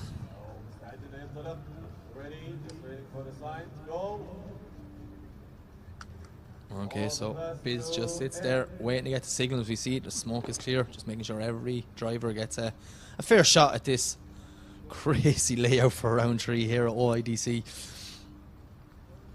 But we see the concentration in Biz. Look at that. Has a look over. It's like he's listening to me. I'm not sure what's going on there. Oh, he is listening to me. Sorry, Biz.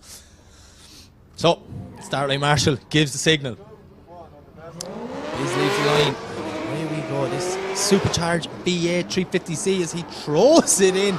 Not as deep through zone 1. Leaving it very early. Not what we used to seeing from Biz. He's a bit shallow there at clip 2 now.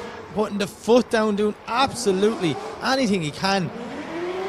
Hold it through 3, a lovely line through 3, out wide there for 4. Now this is an ideal line that the judge were asking for.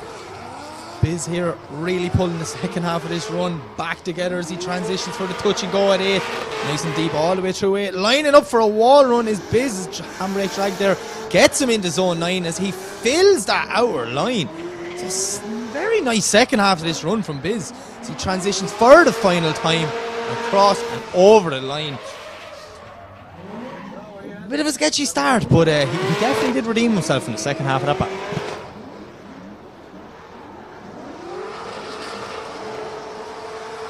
So a 55 in his first run and a 59 in his second run has Biz in 24th position. Up next is Hussein Maslani, representing the Lebanon.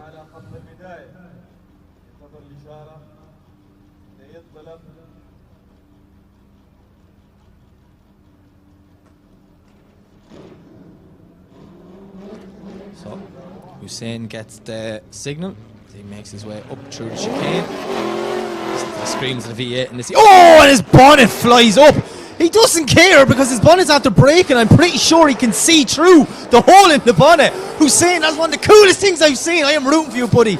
But just unfortunate he ends up on the wrong side of the track.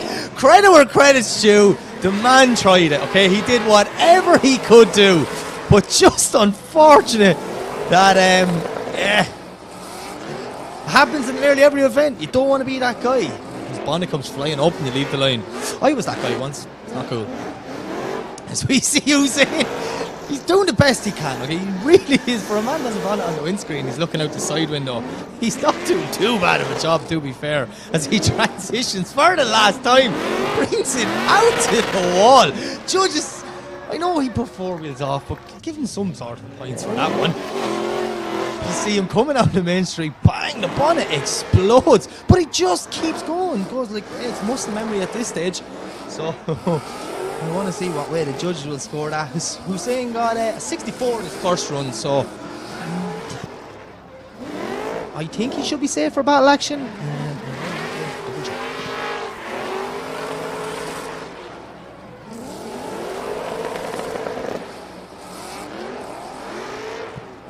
Yeah, so he's currently sitting in 20th position, and it is a 0 for his second run because of their 4 wheels off. But look, credit where credit's due, he tried the best.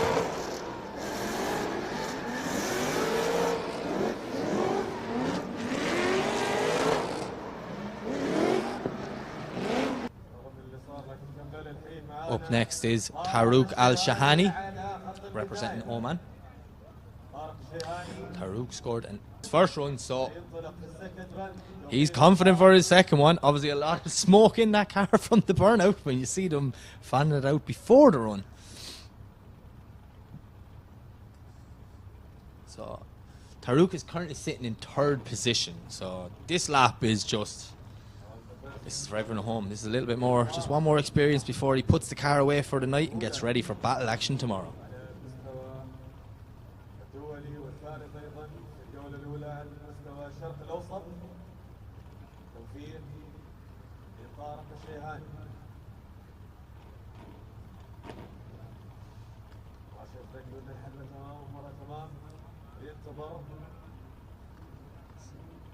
Okay, so our start line marshal gives Tarouk the signal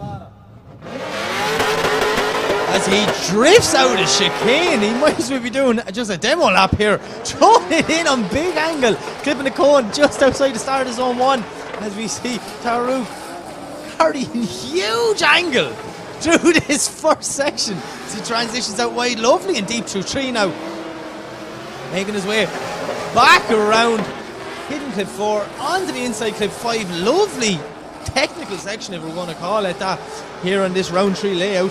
Which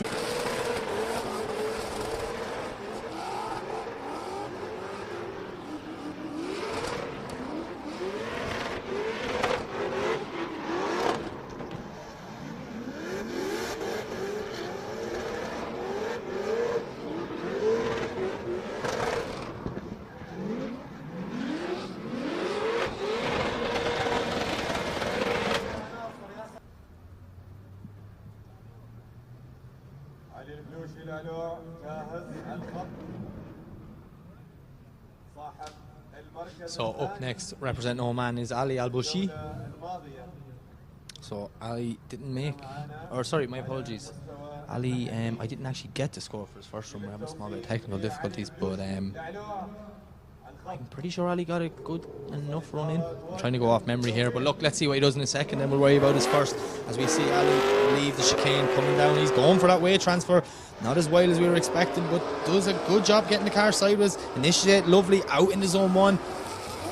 As we see him now into zone 2, this isn't a bad run from Ali as he transitions back across, gets zone 3, leaves zone 3, just the judge's ass. Nice midline, small bit deep there at clip 4, but holds onto it to keep wheels on the track at 5 and 6 as we see him now coming into 7, hugging that white line with that front bumper, and he transitions lovely out to 8. That was absolutely beautiful, Ali, and a nice transition along the wall, out wide and to zone 9, and he transitions back. It's not a bad run from Ali.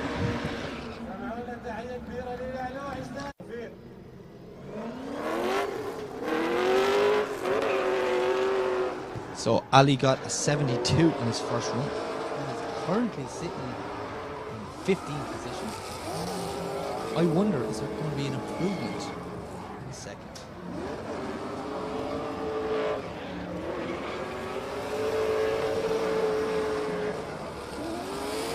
No, 58, so it's not an improvement, but he will stay in 15th position.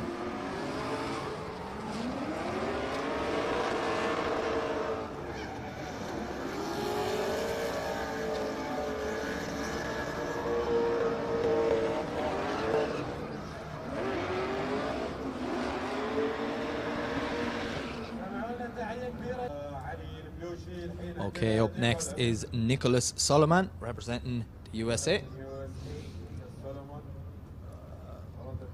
So Nicholas got a 73 in his first run, so it'll be interesting to see what he does here.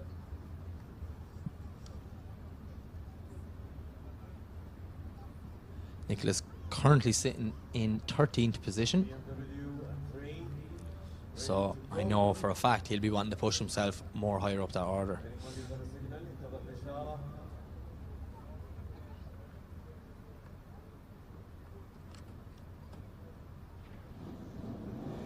Okay, so Nicholas gets the signal and he leaves the chicane. We hear the absolute screams of this Turbo V8 coming down, and he thrown it in nice and wide. Just stalled up ever so slightly there just to kind of let the car settle, but gets it all wrong there, putting two wheels off, just coming into two. I'm not sure exactly what happened in zone one there, but Nicholas now trying to do anything he can to get as much of a score on the board, but once you mess up from that start section, it ruins you for the next few clips as he throws it on huge angle, trying to keep it on track through 7, ready for that transition into that touch and go clip 8. As he moves his way down the track, transitions out to the wall, lovely and deep through 9. As we see him smoking the Oman Drift Arena out of it here. And a lovely transition onto 10. That's not a bad second half, but unfortunately for Nicholas, it comes back to whatever happened the first half, and he ended up washing wide, dropping 2 wheels before clip 2.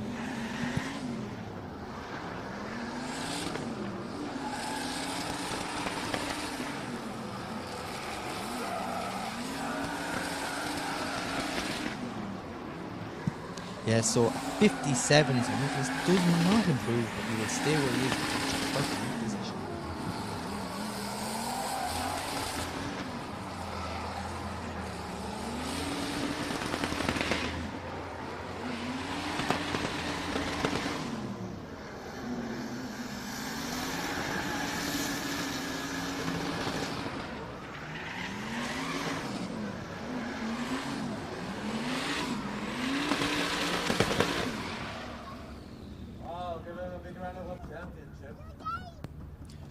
Okay, so up next, representing the Netherlands, it is Clint van Oort. Clint is currently sitting at 23rd position with a 60, so he was on for a good run until whatever happened in that last section. So it's going to be interesting to see how Clint does here, because this is a well-capable driver. He has won events out here in Oman before, and I know for a fact he wants to win some more again. But Clint doing a lovely job through 1 and 2 there now on a cracking line. As we hear the screams of that Jay-Z go. Making away all the way through 3. Can he keep it on the track of 4? Yes, he does, on the track of 5. Clint is doing a lovely job here now. This is on for a high-scoring run if he can hold it up. But we're only at the halfway point as we see him transition back for clip 8. And throwing it out along the wall, kissing the wall with the back bumper. A lovely wall run there from Clint. As we see him now coming into the last transition, lining up for zone 10. I'm sure this is going to be an improvement on his last score. This is a brilliant run from Clint van Oort.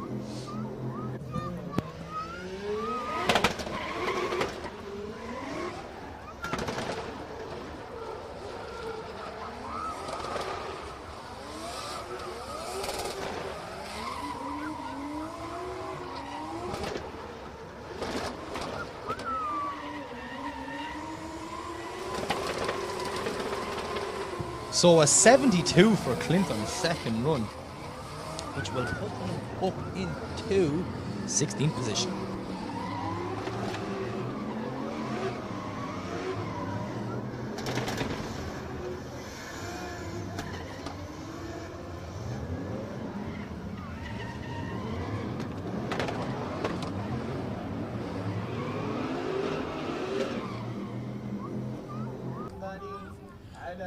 So up next we have Ahmed Al-Amri representing Oman. So he got 84 in his first run.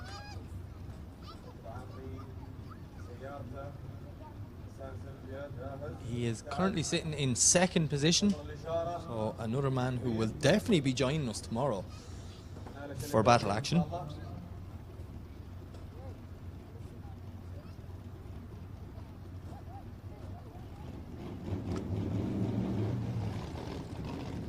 Okay, so we see leaves the line.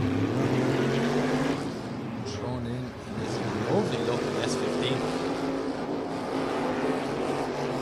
Hear the screams of that V8. He's on a lovely line here now, is Ahmed. He's doing a good job, lovely and deep 2-3 all the way. Coming away exactly as the judges asked, not dropping it, wheel of four. I really hope I didn't do that. Bit of a correction there in an opposite drift, so it'll be interesting to see what way to score him on that one. But look, he's in second place, so I'm very confident he'll be safe tomorrow as we see Ahmed throwing it on the wall. Coming into zone 9, doing a nice job and transitioning back around the last corner in zone 10. He's now over the line. Be interesting to see what way the judges score that one.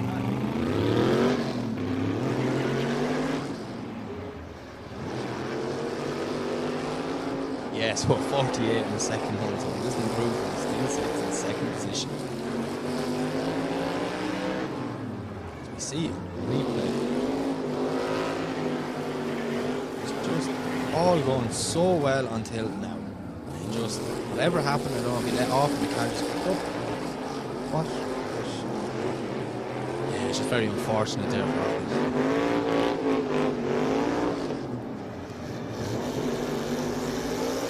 The wall from thing leaving zone 9 so early, it will be heavily penalised for that. That's what she said. The driver's making.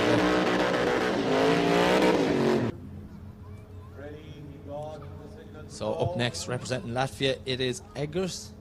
He scored a 55 on his first run. He is currently sitting in 26th position. Another man that wants to get himself higher up that bracket for tomorrow's battles, as we see him throwing it in lovely and wide through zone 1. Absolutely. Listen to this BMW screaming. It's the speed of Eggers, but you know, he is very fast, but he is also very shallow at the same time. As we see him there now, the shallow at 3 makes him wide at 4, does a good job to keep it on a 5 and 6 as he brings it back now for the second last inside clip transition back. There we go. Lovely for the touch and go clip at 8. Nice big flick out wide into 9. Feeling that zone lovely as the final transition and into zone 10.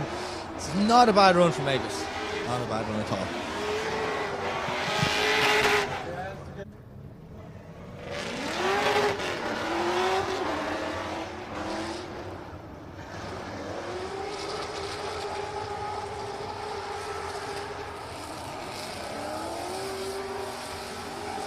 So a 55 in his first run and a 50 on his second run. So he will stay in 26th position.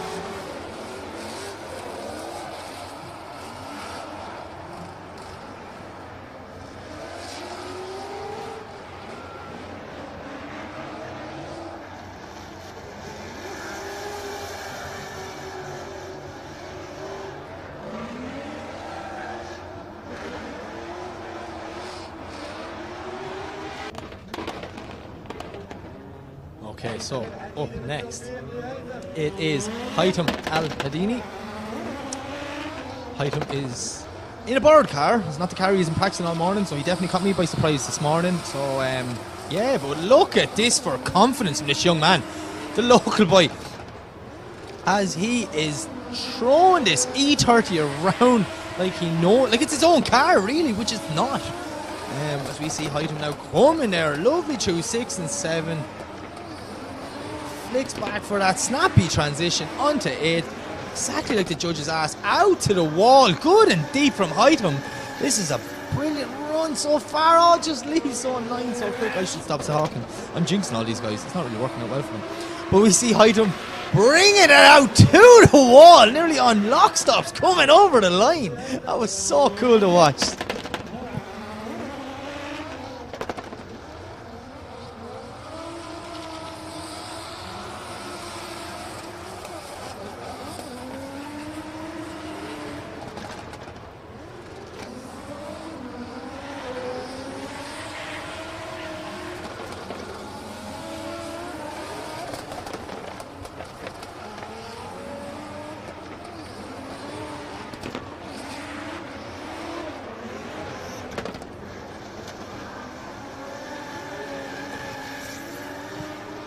So yeah, Heightham getting 70.7 on his first run, but he gets an 81 on the second run, so he will improve, and he improves to 5th position. Okay, next up from the UK, it's Bagsy. Bagsy, you can see him taking deep breaths in the car. He's a lot of work ahead of him. Unfortunately for Bagsy, he got a 0 in that first run. As he was coming through clip 2, whatever happened, he let off and that car gripped up and snapped direction. But look, Bagsy looking well more confident as he comes in, hugging that outer wide line. Absolutely beautiful initiation from Bagsy as he comes through. Not the same mistake as the last time. Does a great job to hold that car there as he flicks it wild for 3 and kisses the wall. Absolutely magnificent from Bagsy as he takes it down through the inside clip of 4-5, lines himself up at 6. Little bit wide in 7, but Bagsy's doing a good job there now to try and keep that car in between the white lines as he transitions now out for the second wall run into zone 9. Absolutely smoking that PS13, and Bagsy transitions 10 all the way out wide. Wow, credit where credit's due. 1 run to play, he stepped up to the plate in my opinion. But it's going to be interesting to see what way the judges will score.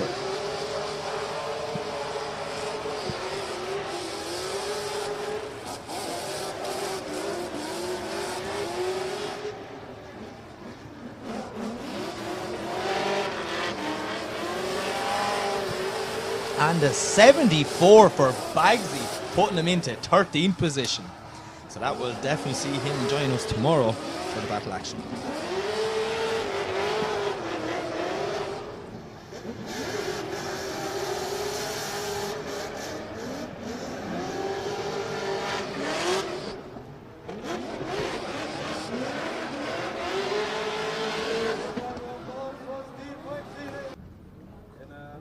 Okay, up next, representing the Ukraine, it's Timur Lipsky. Timur got a 67 on his first run. He is currently sitting in 20th position. Timur leave the line, flicking it in. Nice wide zone 1 from Timur. Absolutely beautiful to watch as we see him now coming by clip 2, just dropping maybe half a wheel there, but he lines up for 3. Very nice. Putting the foot down now.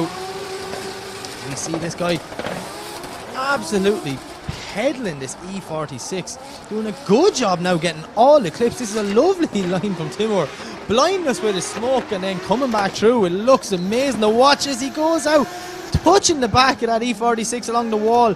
Leaving zone 9 though a bit early. I'm sure the judges' score will be affected by that. But we see Timur now transition for the last time and over the line. It's not a bad run.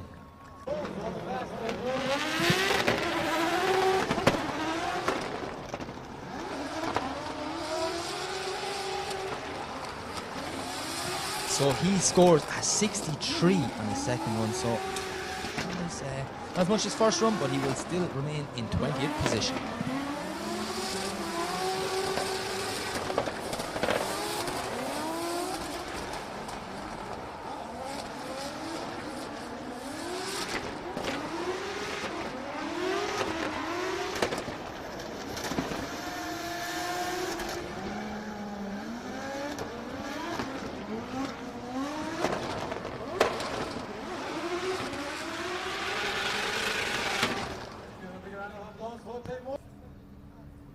Okay, up next it is Andrius Vasiliauskas, representing Lithuania.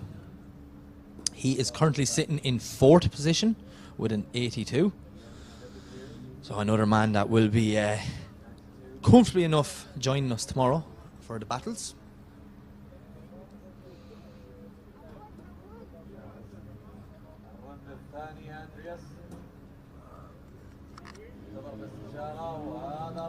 So Vasiliauskas gets the signal, he leaves the line, coming down, big flick in from Vasiliauskas. Not bad, very shallow in zone 1.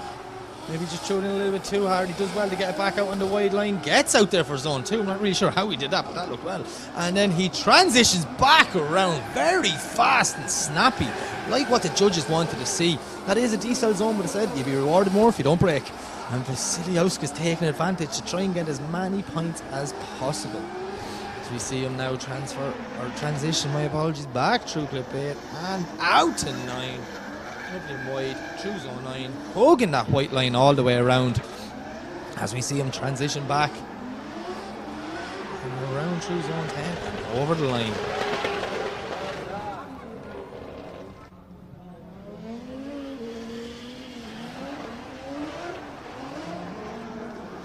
So he currently sits in 4th position and the judges score his second run.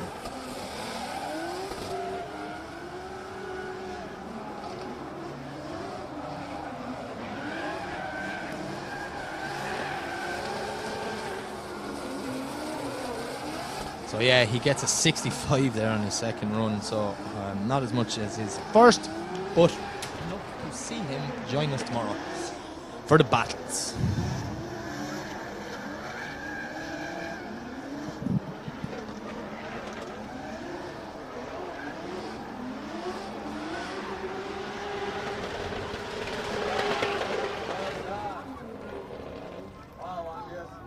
Okay, so we're down to our final 5 cars, and up next is Ali Maxid, representing Kuwait. He is currently sitting in 8th position with an 80, so another guy who's comfortably in the battle action tomorrow. And I know Ali, he's going to want to get higher up that order. This is a monstrous GT86. You can see the bottle of nitrous just sitting beside him. So, like, you know what's up. So we're just waiting for some of Vasiliauska's smoke to clear, and it's gone because Ali McSheed is on the way, tearing down the straight as we see him flick that GT86 in. Oh, half his bonnet isn't latched. He could be playing with fire on this one as we see him absolutely killing zone 1, hugging that white line all the way around. This is a lovely run so far by Ali McSheed, getting lovely and deep into clip 3. This is exactly what the judges want, and you know what? This is exactly what I was expecting from Ali. Ali's a well-capable driver, years of experience behind him, and look at this. It is completely shown here as he transitions for that touch-and-go clip, all the way getting out to 8. This is brilliant. Lovely wide line in zone 9 from Ali. I think we could be on for a new top contender around here, but Ali McSeed, what a run. Absolutely brilliant. Doing exactly as the judges asked, and that is what we all tuned in today to watch.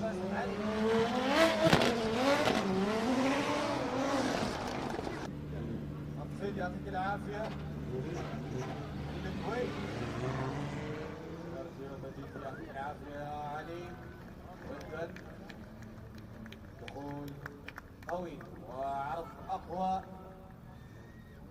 بالتوفيق ان شاء الله. الحين عندنا احمد دحام. احمد دحام جاهز من الاردن.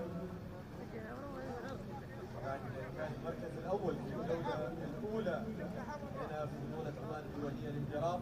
So up next we have Ahmed Daham representing Jordan. الحين احمد دحام مستعد. Second score from Ali Rashid, so I'm actually keeping an eye on the screen because I'm very curious in this one. Oh, the judges are looking for a replay. It's the first replay in qualifying we've seen tonight. You see this? Look at that. Maybe was he just putting one wheel off? Very hard to tell from this camera angle. Obviously our judges have a completely different view than we have at home, but they want to make sure, because if this is, I don't want to jinx him, but if it's a top qualifier, we'll make sure it's a top qualifier.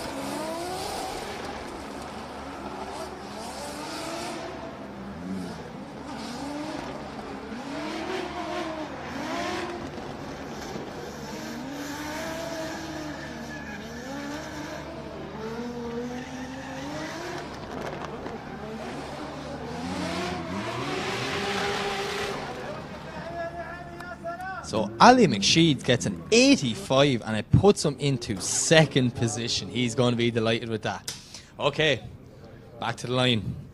It's all the pops and bangs from Mr. Ahmed Daham. Ahmed is a worldwide travel driver. He has competed absolutely everywhere bringing all that experience back to the Middle East. And, you know, he's been a top driver over here for a long time now, so it's very interesting to see what he can do. We see Daham throwing it in very aggressively, just letting everyone know, hey, I'm still here and I'm going to play. Daham will be safe in the battle action tomorrow, but he definitely wants to get up high. And look at this, bringing that S14 out to the wall. This is a lovely run from Daham, as we see him now making his way through clip 7. My apologies, clip 5 onto 6. Now he's into clip 7 and transitions back for that touch and go clip 8. Lining up for a wall run, and he gets it lovely, hugging that outer line as he comes through zone 9, lining himself up for the last transition. Now will Ahmed Daham bring it out wide and give us another high scoring run for the second one? It's looking like he does, because he brings it out to the wall and over the line. An absolute masterclass from Ahmed Daham.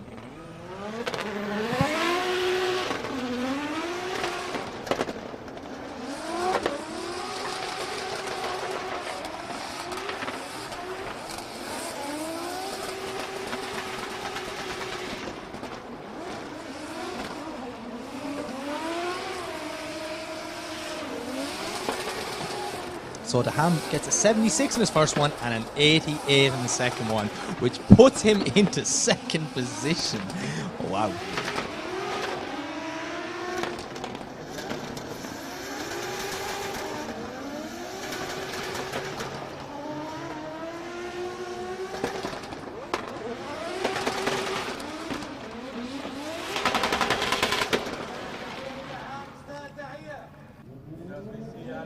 Okay, up next, it is Heinze representing Ireland. It's Alan Hines, as we see Alan coming down, throwing it in. As you can see, third place at round 1, third place at round 2. Alan is fighting for that podium this weekend, as we see him now stomping on the front brakes, keeping that S14 as wide as possible.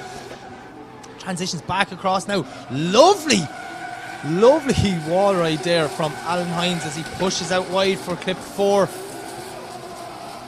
Making our way down. I'm not sure what happened. Our camera angles are just changing switches, so it's a little bit on me, but I am trying to follow it still. He's gone through 8, lining up for the touch and go out very wide along the wall for 9, as we see Alan Hines on a beautiful white line and flicks it back across over the line. Wow, that's not a bad run from Heinze.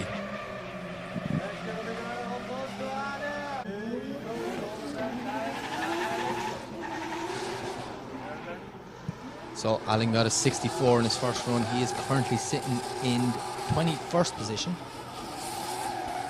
Let's see how he gets on in his second one.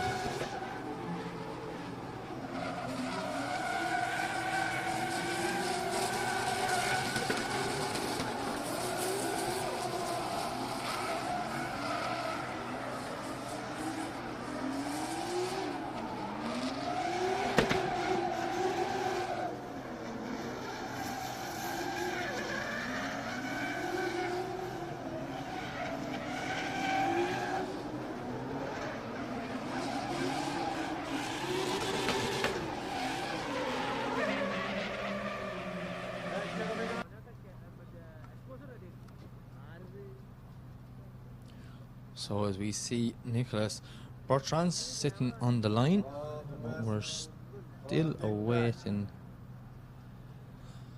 a second score from Alan Hines. For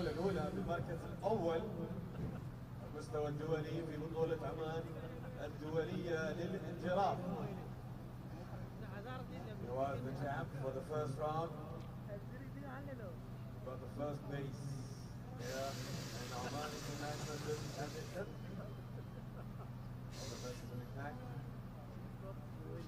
So Alan Hines gets a 77, which pushes him up to 11th position.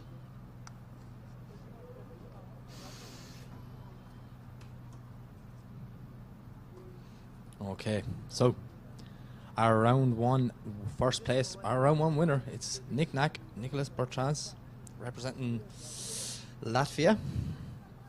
So he scored a 73 on his first run. He is currently sitting in 17th position, and I know for a fact he's going to want to get higher that order.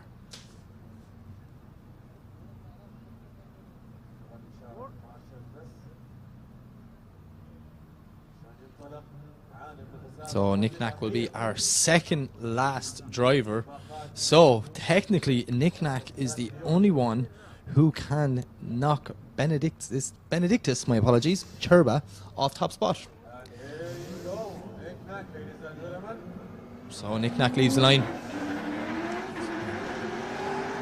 Screams at 36. He comes down a lovely initiation from this young man as he puts it nice and wide through zone 1. Doing a lovely job keeping the power on there now all the way through 2. Snappy transition into the D-cell zone. Little dab of the handbrake, but gets it out wide into 3. This is a very good run so far by Nick Knack as we see him now. Oh, just dropping one wheel there of 4.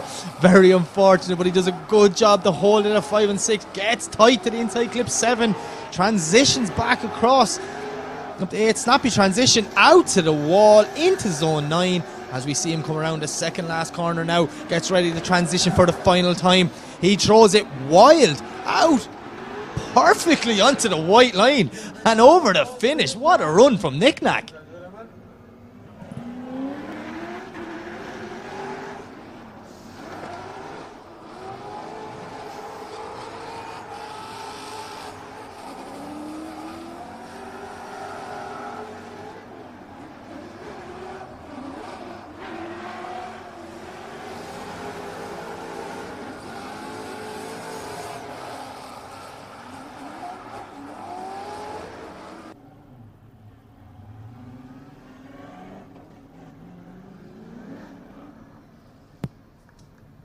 Ladies and gentlemen, we reached to the final driver of the day. Okay, so here's our last driver representing Lithuania. Second run. He is sitting top of qualifying with a 93. It's Benedictus Churba, and we know this is just a fun celebratory pass of the track. He is throwing it in hot. Look at this from Churba. Absolutely lovely initiation. Getting away too early from zone 1, but gets it back out onto the line for clip 2. Churba now throwing it out wide, bringing it all the way out to the wall there at zone 3. This is a lovely run from Churba so far as we see him now onto the inside clip of 5, making his way to 6. Tucks it back in nicely for 7. Transition for the touch and go clip at 8. As we see him putting the foot to the floor, transitions out wide into zone 9, the second last zone, as he comes up now and prepares for the final transition of the night. Flicks it back, does Churba out wide over the line. That is not a bad run at all. Maybe Churba just tried a little bit too hard on the initiation. Came out with zone 1. Other than that, it was nearly as good as his first run.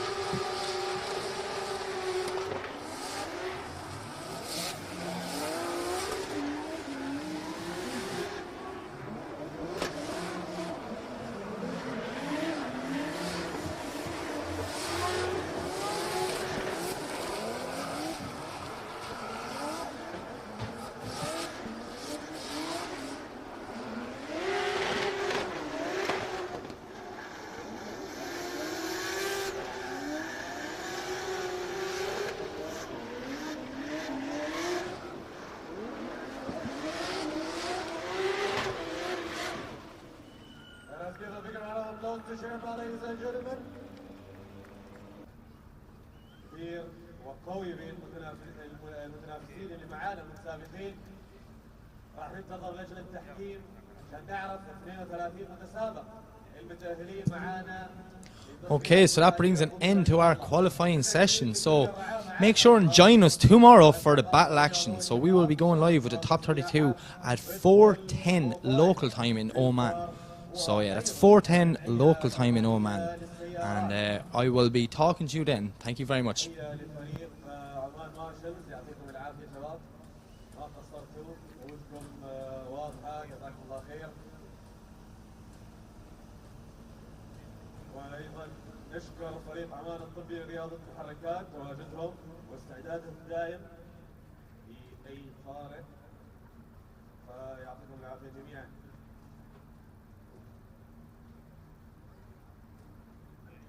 تفضلوا نشوف الحين.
كل نهار جديد يبعث معه أملا جديدا لنرسم الرؤية ونصنع الإنجاز. كل نهار جديد يبعث أمجاد الأمس وطموح أمة تسابق الزمن بكل عزم وإصرار لأجل عمان اليوم غاية وهدف. منذ أكثر من 50 عاما من جيل إلى جيل لأجل عمان الغد.